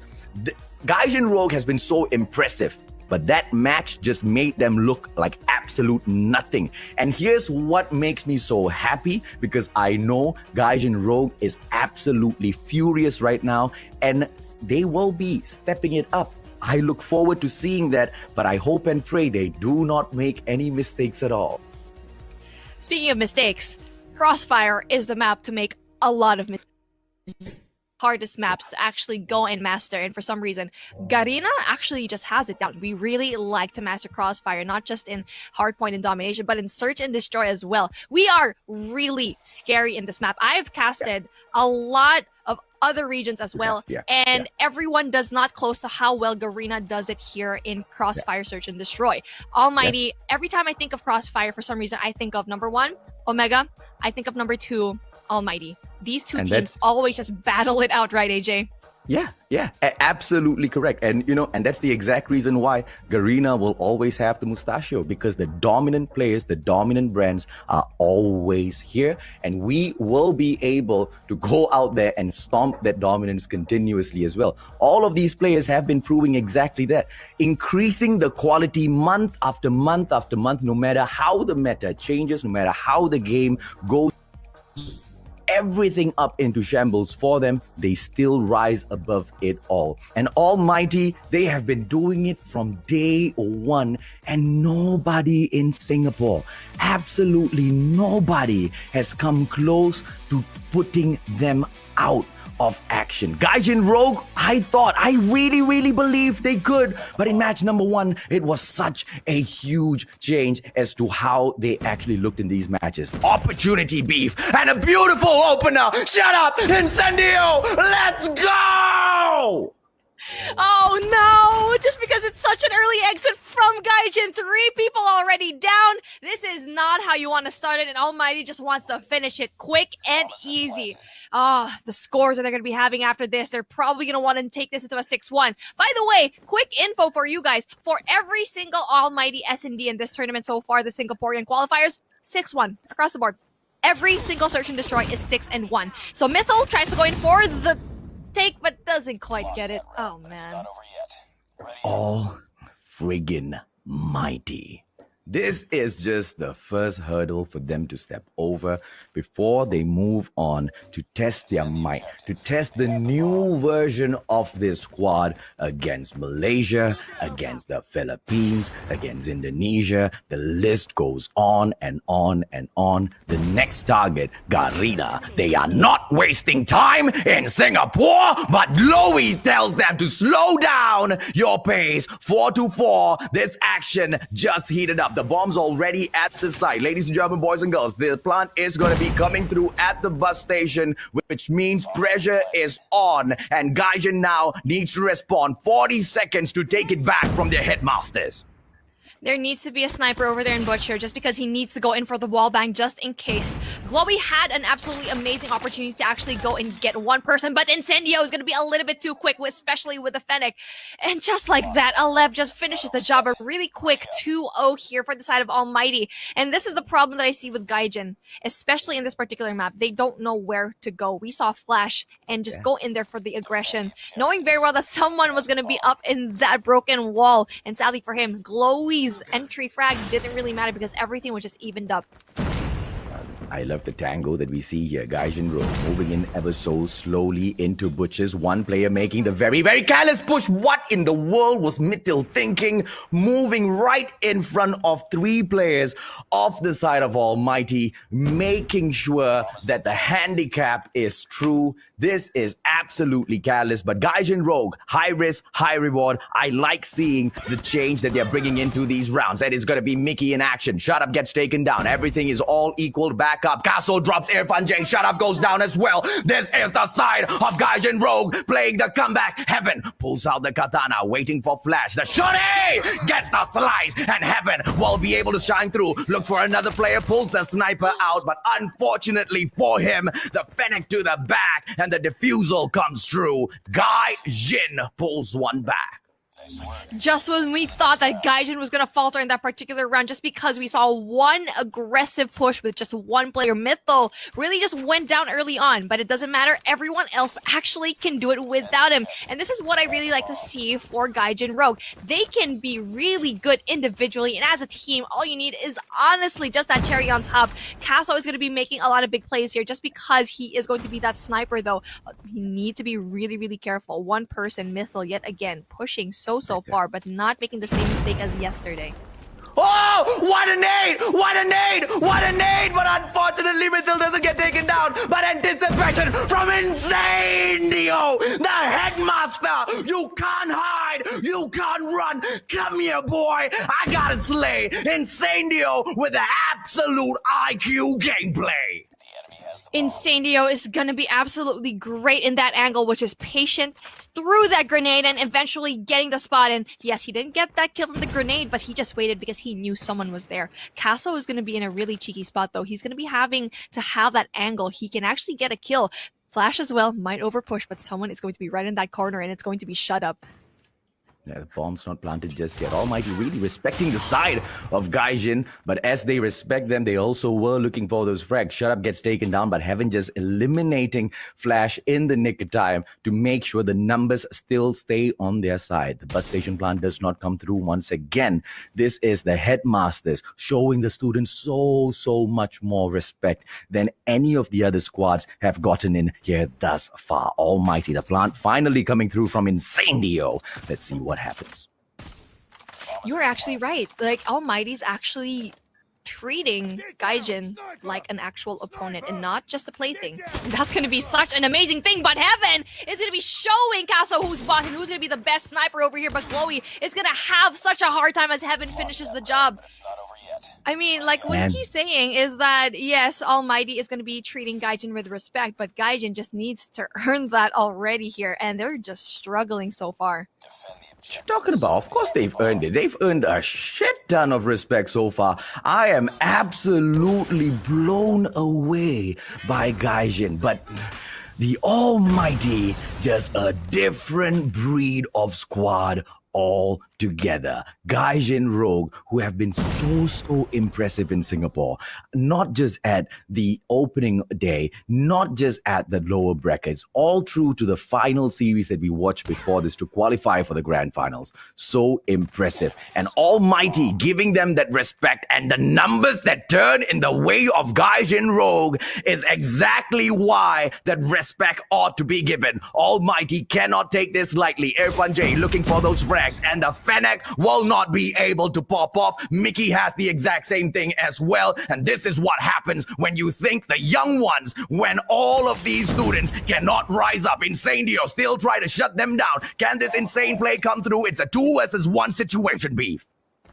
It's still very doable right now for Incendio to go in for the clutch, but then Mythil is going to be a little bit too quick with a Fennec and a 2-3. This is the first time, and I'm so proud to say this, is the first time Gaijin Rogue or a team has had one more round win against Almighty. Like what we said, it's always a 6-1. Only one in their opponents, and they're able to get another one. And they're honestly, they can get another and keep getting another to the point where they might be able to actually get Search and Destroy. They're actually learning. They're learning from every single one, and Flash with the opener.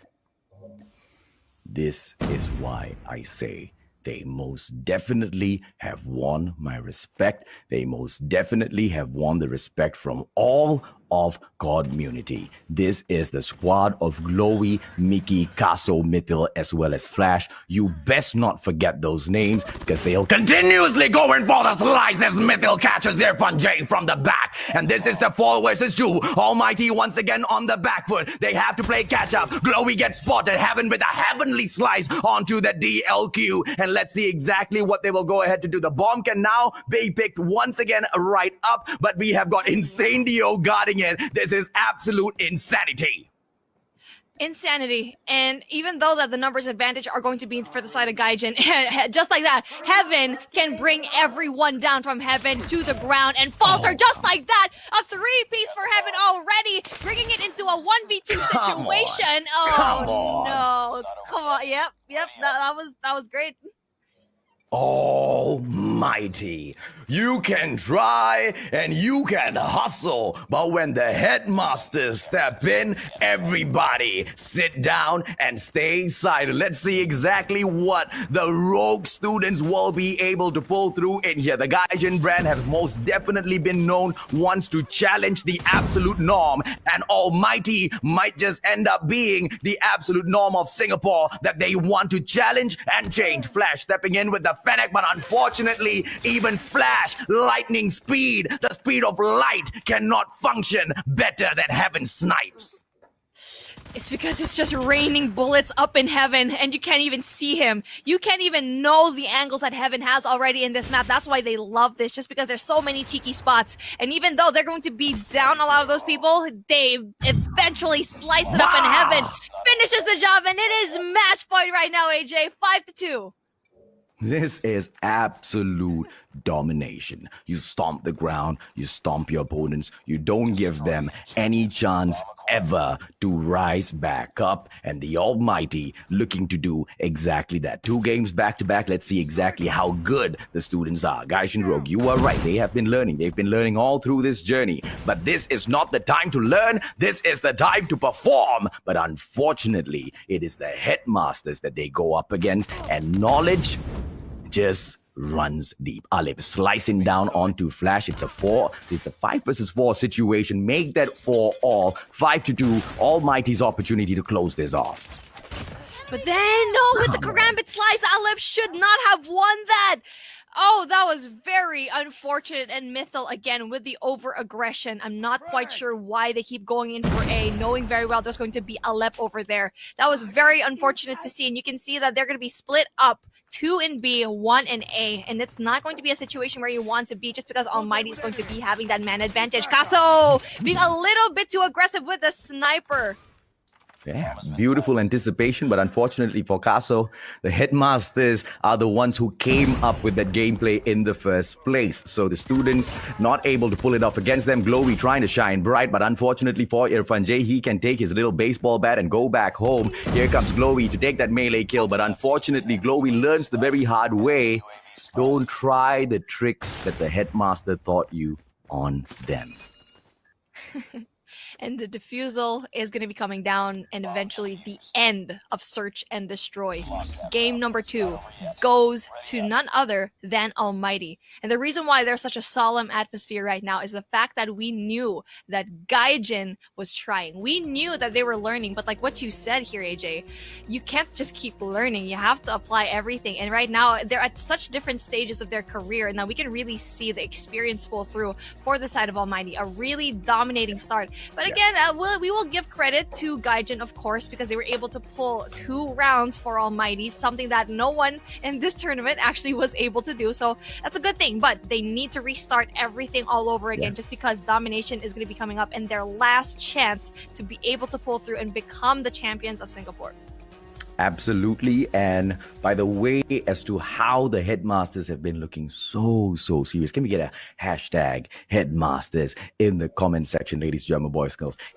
And when you throw in the hashtag, is to put it with an underscore and put the name of the player from Almighty that you think has been absolutely dominating. Throw in a comment as well as to why you think this player has been dominating. Which player from the Almighty squad is absolutely blowing your mind right now? Is it Insane Dio with all of his crazy plays? You know, there was that hype up, right, where the player, I'm not sure who, I believe it's Mythil. Mythil, round number 1, went straight in, rushed in against 3 players, died at bus station. Round number 2, goes in through dead end and hides, right, just behind the bomb side B.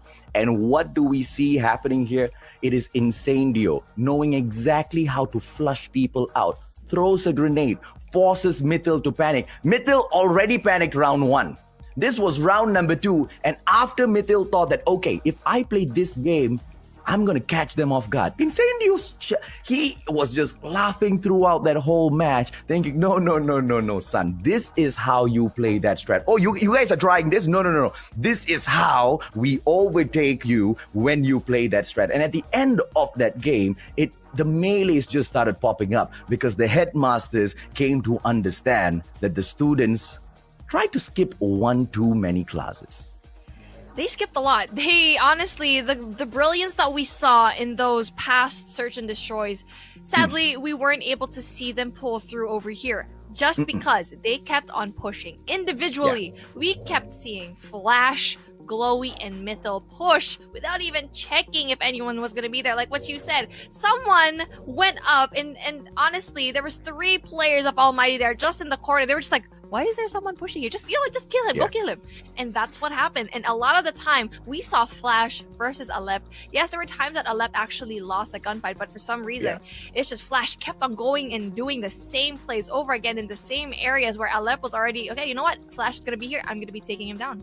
Yeah, shout out, man. Shout out to Almighty. Shout out to the squad that allows me to do what I do and have a hell lot of fun whilst doing it. Almighty's match is the one match where I barely ever need to break down. Almighty's match is that one match where all I can do is just have fun with the puns, have fun with the jokes, and just hype it up like crazy because there's just absolutely no challenge whatsoever right now. And that is in itself a challenge out to Gaijin. Can you start bringing up the level of play? I don't know whether it's possible because it's just been an absolute shutdown, but moments like when Almighty face off NRX Jeremiah 2911 or you do RSG, those moments, those breakdowns, ladies and gentlemen, boys and girls, are gonna be even crazier. Let's see if or not Gaijin Rogue, the one team, the one squad that has impressed us so much here at the final day of the Singapore Championship,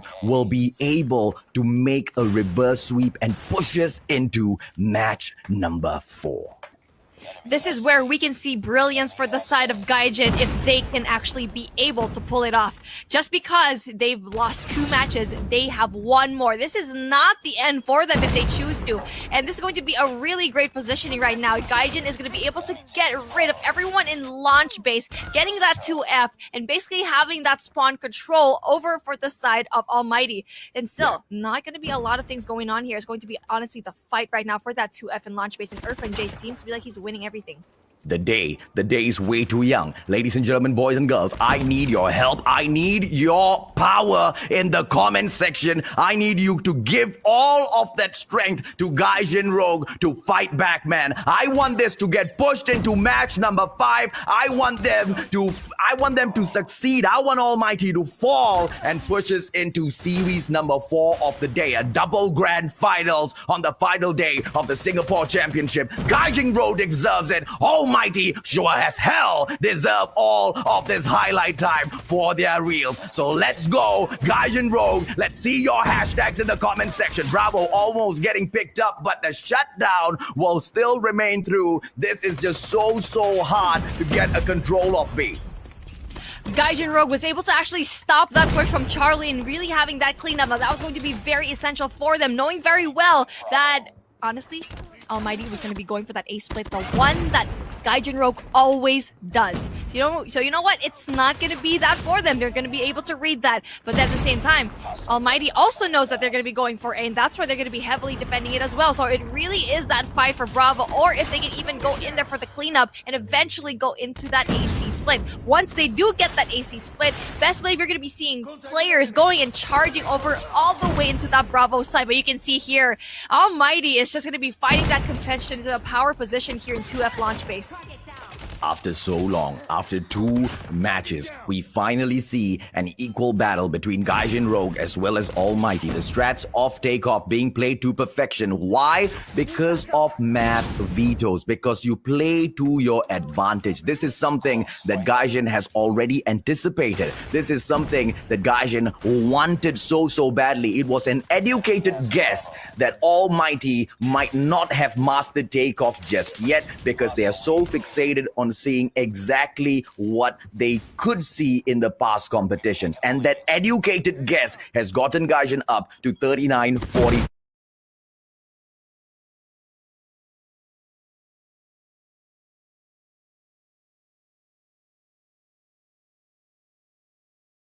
Almighty picking up Bravo shows them that it is not just about the strats, it's about those gun skills as well. If you want this fight, come, let's take that fight. Shut Up was just so patient in waiting in that 2F, and the fact that he was able to kill 2 was so great. That was big kills for him. And this is where you see professionalism, and this is where you see why they are pros. You know they're patient. They are waiting for them to actually fall into that trap, and Shut Up is probably one of the most patient people that I've seen, and the smartest as well. But you can already see here, Bravo almost being taken right now from Gaijin.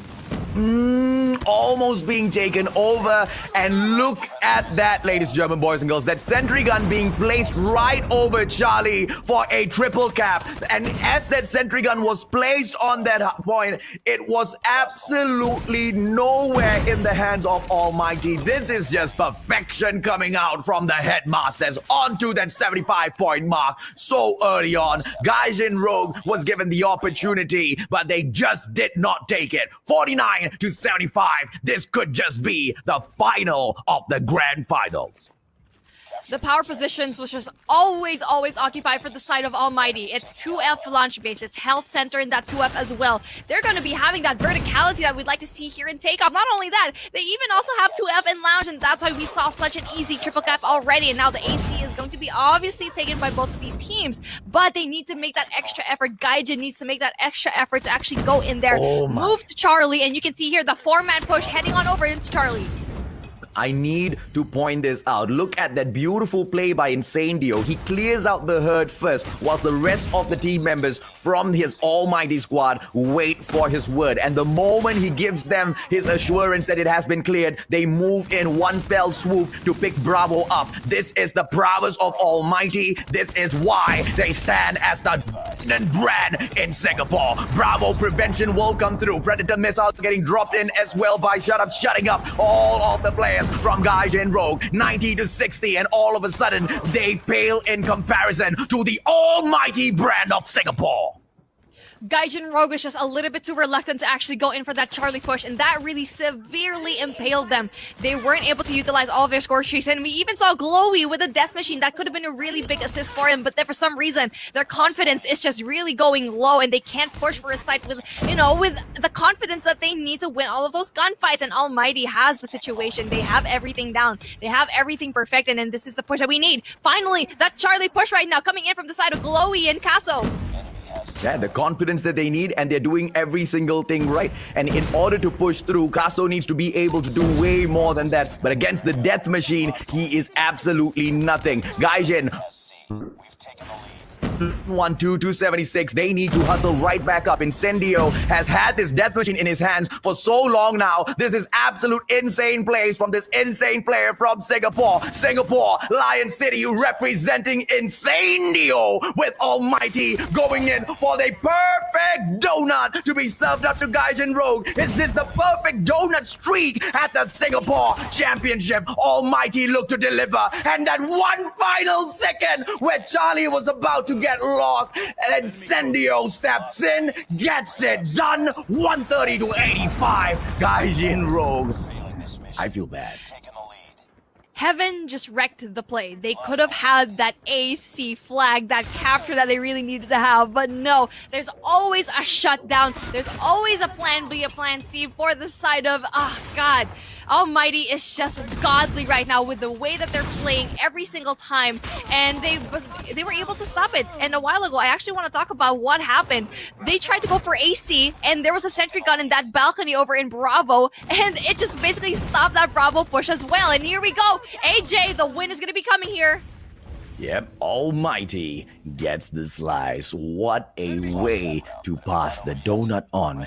The grand finals of the Singapore Championship, ladies and gentlemen, boys and girls, has been won by Almighty. They had one extra life. They didn't even need to use it. How is that for gamer supremacy as the Almighty brand, Lion City representing the headmasters, the gods of Call of Duty Mobile Singapore? Almighty once again dominant. And look at Incendio with a cheeky smile saying to everyone, yes, we're going to be giving 3-0s all across the board, and this is the dominance that we expected to see here in this tournament. 3-0s, 100%, did not drop a single map, did not drop a single game, and just finished everything and made our life easier as shoutcasters to end the game so early. How considerate. I am disappointed. What the hell, Almighty? We needed more, man. I needed more, man.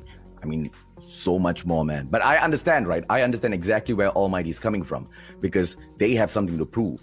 This is the qualifiers for the World Championship that they've got their eyes on. And the last time around, unfortunately for all of us, for the community around the world, we just didn't get to see that happen. But maybe they were just using their almighty divine powers to make sure, hey, since I couldn't qualify,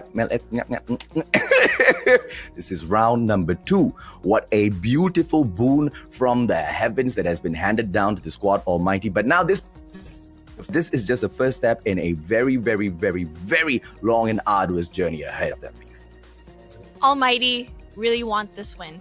Just because last year, Daivo, formerly NRX, now called Omega, was able to take them out just like that. And they want it. They want it this year. They want to go to LA. They want to go into that LAN tournament. And we're going to be seeing it here. A lot of teams could have just faltered and faded away throughout the years. Yeah. We've seen a lot of teams already that we've seen last year really dominate, but now you don't really get to see them. But they're going to be winning it little by little. Yes, they win Singapore now, but they have to win Garena later and eventually go through again league stages after league stages, group stages, and eventually best out of 5s, maybe even grand finals.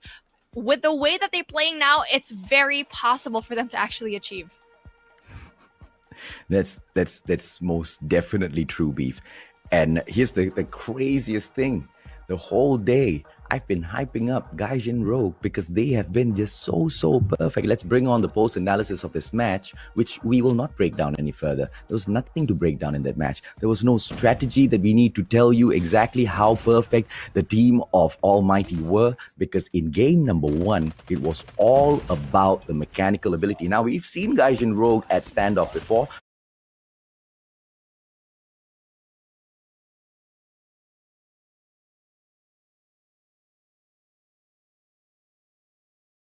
We've seen Gaijin Rogue know how to play the rotations at standoff before. This was just gunfights, pure Call of Duty mobile skill gap, chat. The skill gap is just a little bit too high still. We keep saying, yeah, the skill gap may have closed in just a little bit in Singapore, but ALMGHTY just put the roof a little bit too high, and the expectations just a little bit too high that everyone couldn't even meet that expectation. Yes, Gaijin Rogue did so well in their particular match. Everyone else couldn't really pull through, but Gaijin is honestly in that middle, actually get into that level of ALMGHTY.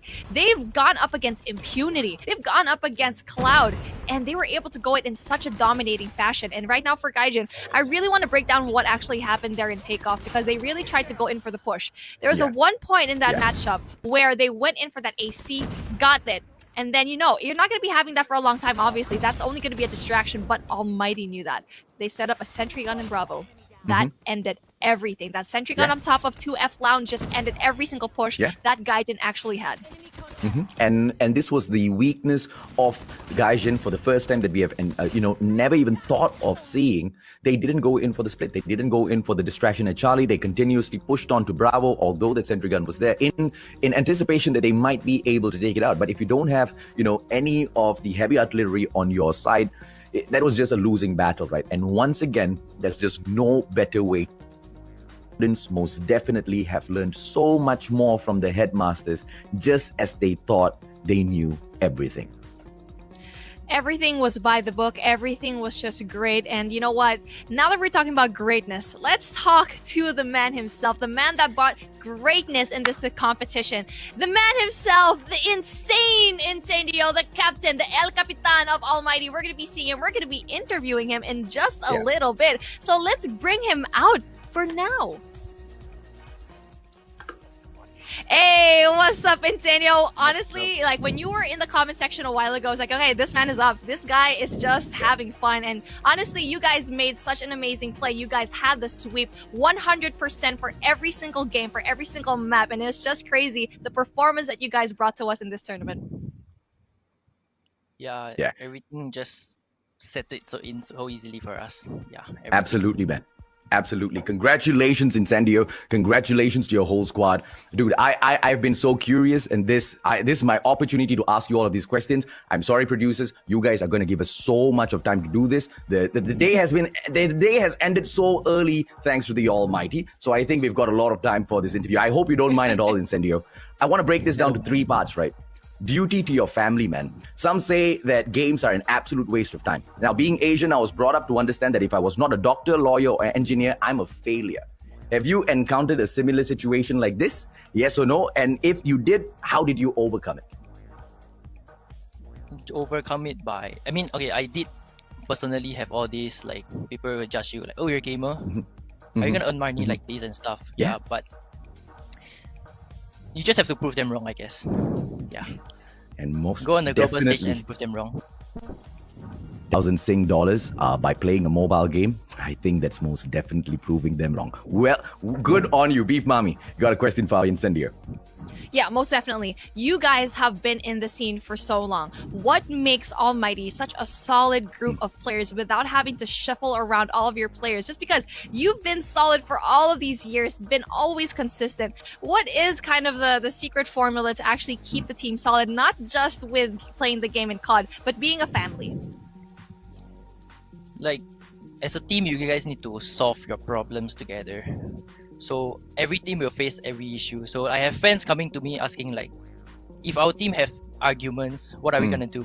So I will advise them, you need to, like what Beef Mommy say, a family, you need to build the what do you call that? The trust around the family members itself. Yeah. The trust, the chemistry. chemistry and everything, the communication. Yeah, that's the key.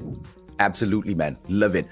Talk to me about your team regimen. What do your training sessions look like, and how often do you guys have this? Is it together as a group, or is it just individual grinding and then just once a week where you guys gather up? How does it look like? Honestly, we don't really play rank together much. We just scrim almost every day for 2 hours. Okay. Yeah, so every training is very crucial for us because Mm-hmm. we all have our full-time job, and so we need to juggle between game and work. So every training is very important, and we will make fair. use of every opportunity to practice and improve. And these once again, ranked, of course, you guys go individual, but you have your scrims every day for 2 hours? Almost every day, provided that's- everyone is free. As insane for insane, deal, because as a guy who creates content, goes out there and does other stuff, it is not easy to consistently put aside 2 hours just to practice. Not 2 hours to go out there and make content, because you are a content creator as well. If you guys don't know, ladies, gentlemen, boys and girls, make sure you guys go and give these guys some love. I know Irfan streams as well. Incendio most definitely is crushing it on Facebook Gaming at the moment. And through all of that, you can still put aside that time to go in and practice. Absolute respect, man. Beef, do you have one before I go on to the next? Okay, it's not a question, more like, Incendio, sorry I wasn't able to really hype up your ace. I know you've been looking for that, but I'm gonna hype it right now. That was such an amazing thing to pull through. I wasn't able to really catch it just because so many things was happening. And again, you guys had such a dominating run here in the Singapores. How are you guys getting ready for the Garena qualifiers? Knowing very well you're gonna be going up against such big names, and I know you guys want to beat every single one that was able to beat you guys last year. So basically, just the same, just keep grinding, practicing, and improving. Never stop improving. Amen. Now, here's the thing, Incendio. I don't want to keep you for long. I know I've taken up a lot of your time. Thank you so much. I know you want to go back and celebrate with your squad after a beautiful victory. But here's the thing that, I've wondered about for so long. You've touched a little bit about how you've got your full-time job, how you've got, the time that you put aside for your scrims as well. But what about the duty to your country, man? From what I understand, national service is mandatory for all male Singapore citizens. And then after that, you also go back for something called the reservist training, which would most definitely disrupt your team regimen. Has your team faced something like this before? If you have, how have you overcome that? Because we'll be talking about time here. And if the pro squads don't have time together to go in for these scrims and all, it's most definitely a loss. And this is something that not a lot of the other players from the other nations face. Luckily for my team, so far we haven't faced that yet. But in upcoming years, I believe about there, we will be facing such issues. So we'll leave that question when we face that issue. Fair enough, man. Fair enough. Thank you so much for your time, Incendio. Once again, ladies, German boys and girls, the almighty champions and the one and only Incendio in here with us. Thank you so much, bro. You go ahead and please pass on our love to all of your other squad. What an amazing captain and what an amazing team. You already know they're here to grind. And honestly, he brought up such an important thing, and you as well, AJ, is the fact that everyone else has their own thing going on.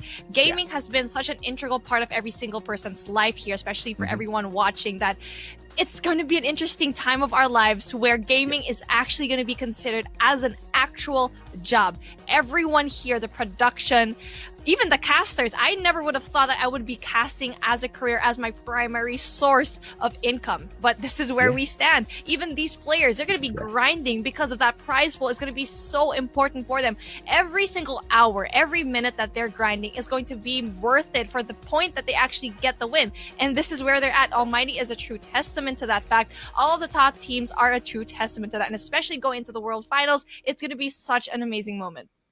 Absolutely, ladies and gentlemen, boys and girls. Beef Mommy and I are very, very, very happy to have brought you all of the action from Garena Call of Duty Mobile's Singapore Championship in partnership, of course, with our amazing sponsors, Sony and their Sony Xperia 1 Mark III, the official mobile for the Singapore Championship. I have not gotten word whether or not the show is about to end, Beef. So what else can we talk about? There's still so many things to talk about just because it's going to be Worlds. The World Championships are going to be against us because Garena is going to be a little bit on the later end of the qualifiers when everyone is already going into stage 4. We're just about to start stage 3. Well, it's because we're always late to the party. We're the cool ones, you know? You're always going to be that 1 minute late. You got to be fashionably late. And it's always eyes on Garena. Every time I actually hear a conversation online, it's always, global versus Garena. Yeah, global is huge. And yes, we're going to be such sweaty players over here in Garena. So it's going to be interesting how all of these players finally coming together at the very end.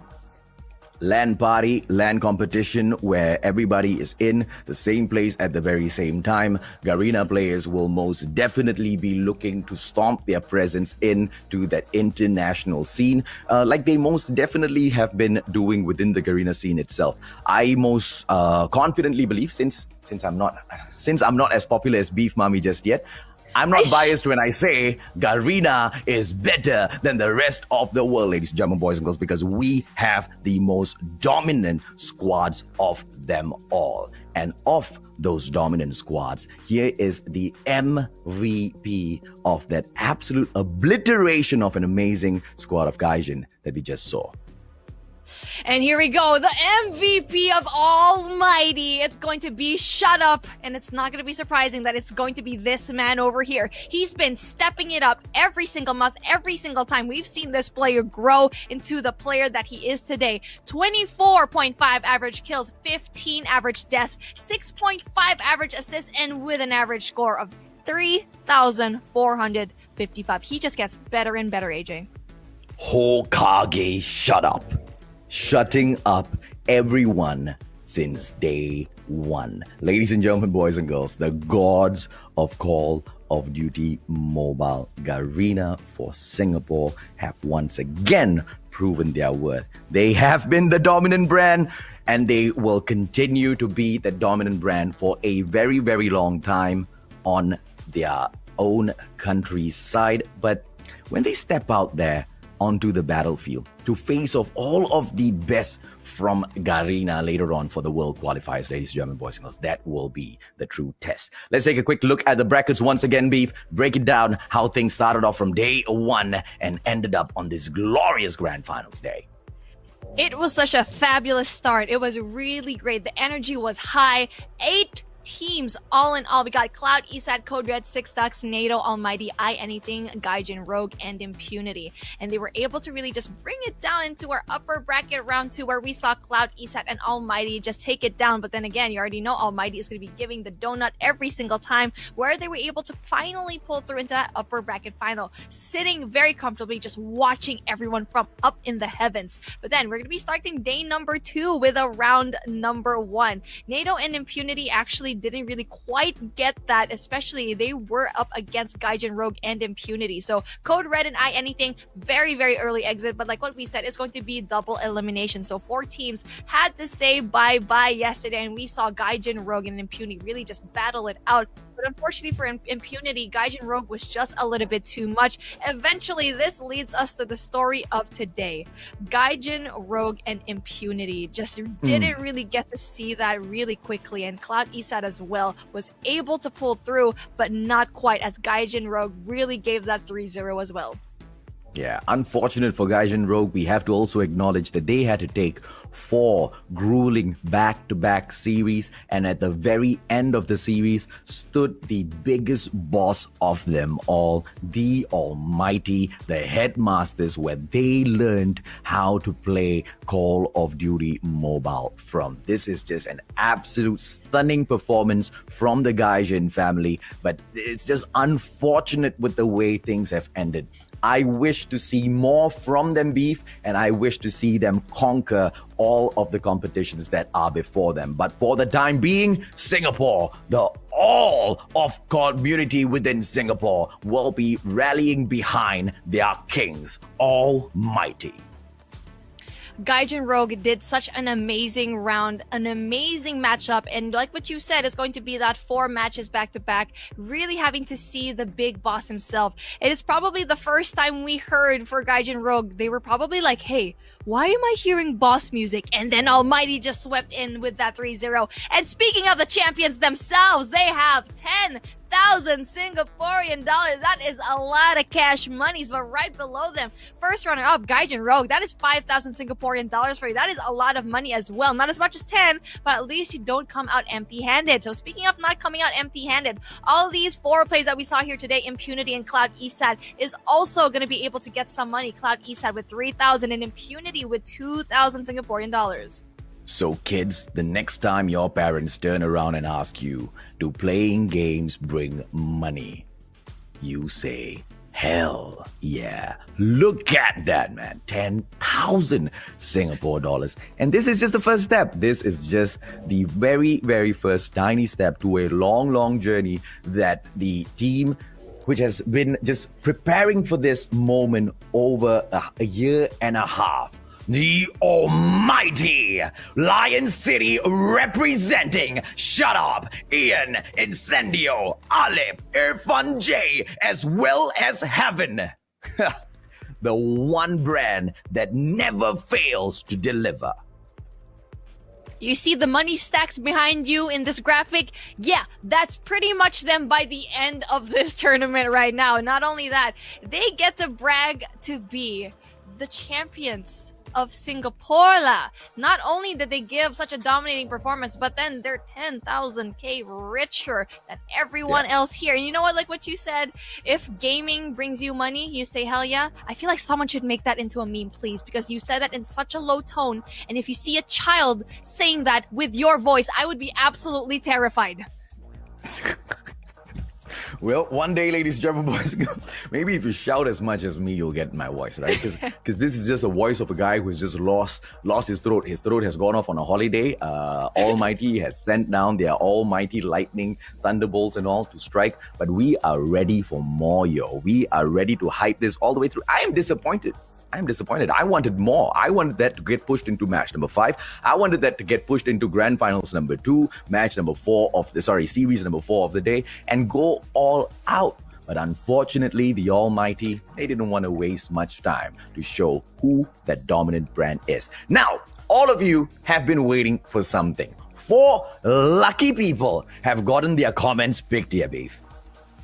Ooh, and I'm excited to see who's going to be that first comment right below us. Please, the gods of Call of Duty Mobile, bring us the first comment. I have no idea how to read that. La ask to a wolf? Okay, Heaven barely practices for tournaments. They are literally built different. Yes, quite literally built different right now, Wolf. They've been practicing so much, but you don't know. How do you know that Heaven barely practices for tournaments? Maybe you just don't get to see that. The hard work is always going to be behind the scenes. On screen is just 20% of the effort of everyone else here, not just the casters, not just the production, not just the players. They always have 80% going down at the very back end.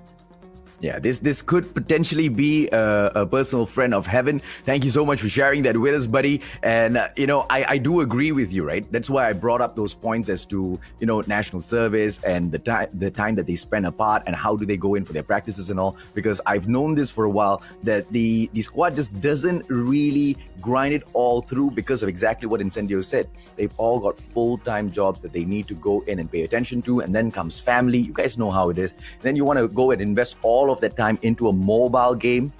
Whether or not that brings you somewhere, it takes a lot of conviction. That's exactly what Almighty is all about, man. Thank you so much, and you are most definitely correct. Almighty most definitely built different, just like the Xperia 1 Mark III. Oh, damn, that just came out of thin air. Wow, speaking of thin air, it's light as air. But speaking of, let's move on to our next comment. So let's bring it all down because I'm excited to read this one, AJ. Come on, you go do it. Oh, Gabriel, you are most definitely right. Gaijin damn strong, bro. But like Almighty is just on another level. You are most definitely right. They are the Almighty. They are in heaven, bro. They are different universe. Different totally. 100%. Different dimension now. We're in the third dimension for some reason. They're on the 11th. They seem to know where everything's going on. They're seeing each and every play from up in the heavens. Okay, he's going to be going here, so we should go have that counter play. This is why Almighty is just so good, because they see every single angle and find a solution for it. So, thank you so much for that, Gabriel. Let's move on to our comment number 13, because we are going to be having such an amazing time here. Quinn iOS. Oh no. No. You don't get to say that to the mustachio. Okay, how are we gonna call mustachio mustachio AJ? I'll take my pink, shove it into my mouth, stick it in your ear. One day, you wait, Kin Ios. I don't know whether you're in Malaysia or Singapore, but I will most definitely get my double dose first before I try to attempt that, okay? Because I don't want to die young. Let's bring on the fourth comment. The joke's on you, mustachio. Your mustache is just clip on. Like your hair? Like my pants? Do not ever burn the mustachio if you don't want to get burned. I bring on the best fire. A little request for the mustachio, AJ Beef Mommy. Can we have a perfect high five at the end of this tournament? Yes. I've been waiting for this moment. Let me just stretch real quick. Let me just... My man, Atnis Bunker. I saw one from the Red 7 squad, the Singaporean brand that wants to dominate Battle Royale for Call of Duty Mobile. I love you, bro, and thank you for the request. I know Beef has been waiting for this for quite a while. Let's just give it to her. Thank you so much for taking this. Yes. Look at the heavenly shine on my hand, man, on the palm. Even God, the heavenly I'm giving you the gods, light. even the universe is so happy with this high five, ladies and gentlemen, boys and girls. As happy as you will be if you get your hands on the Xperia 1 Mark III. Ladies and gentlemen, boys and girls, my name is AJ. I'm the mustachio down here with the one and only Beef Mommy. Thank you so much, Singapore. Thank you so much, world, for tuning in to the Singapore Championship for Garena Call of Duty Mobile. It has been lit.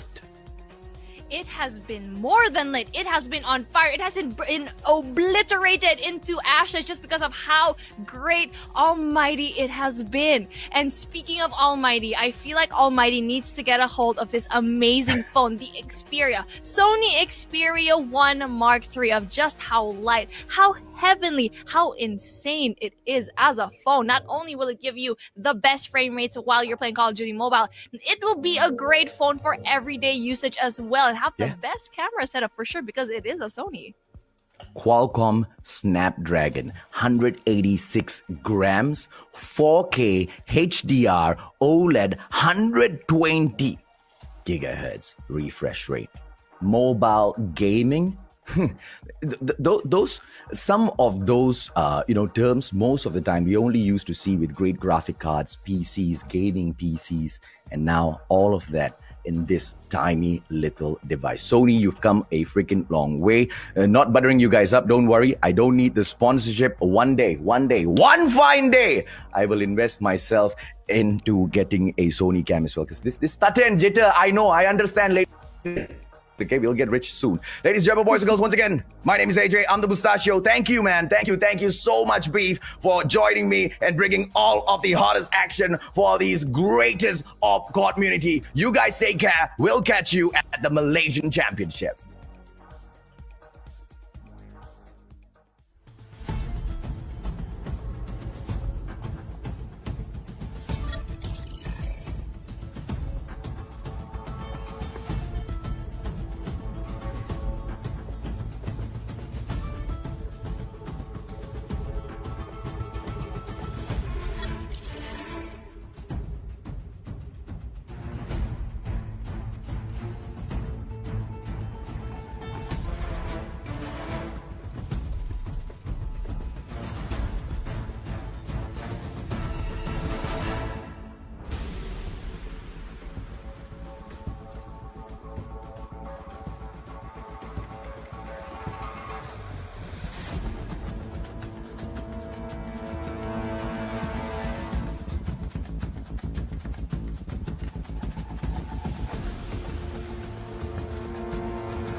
so off in the attacking rounds over there. Ah, Smoke giving a freaking 3-piece. Of the two spots to actually fight from. I do see a third man. This throw it. Here comes the shot. Oh, a collateral! Zero is a very essential player. The nade. And again.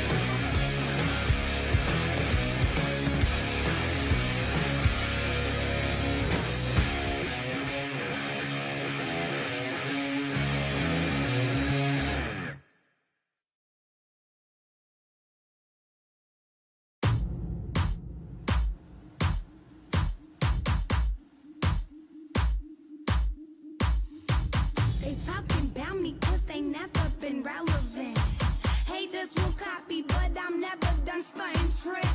Watch when I walk into a room, it gets lit. And since we talking about my girl, I drop a couple of hits. My daddy Laramie, granny my grandma Reek. Go mix that west side with that south to get that cocky heat. I'm country fat that like my money blue and loud strong. Do not care what you do, where you been, know who you know. I go for mine, don't waste no time, and I ain't never stopping. I got moves to make and I'm bad.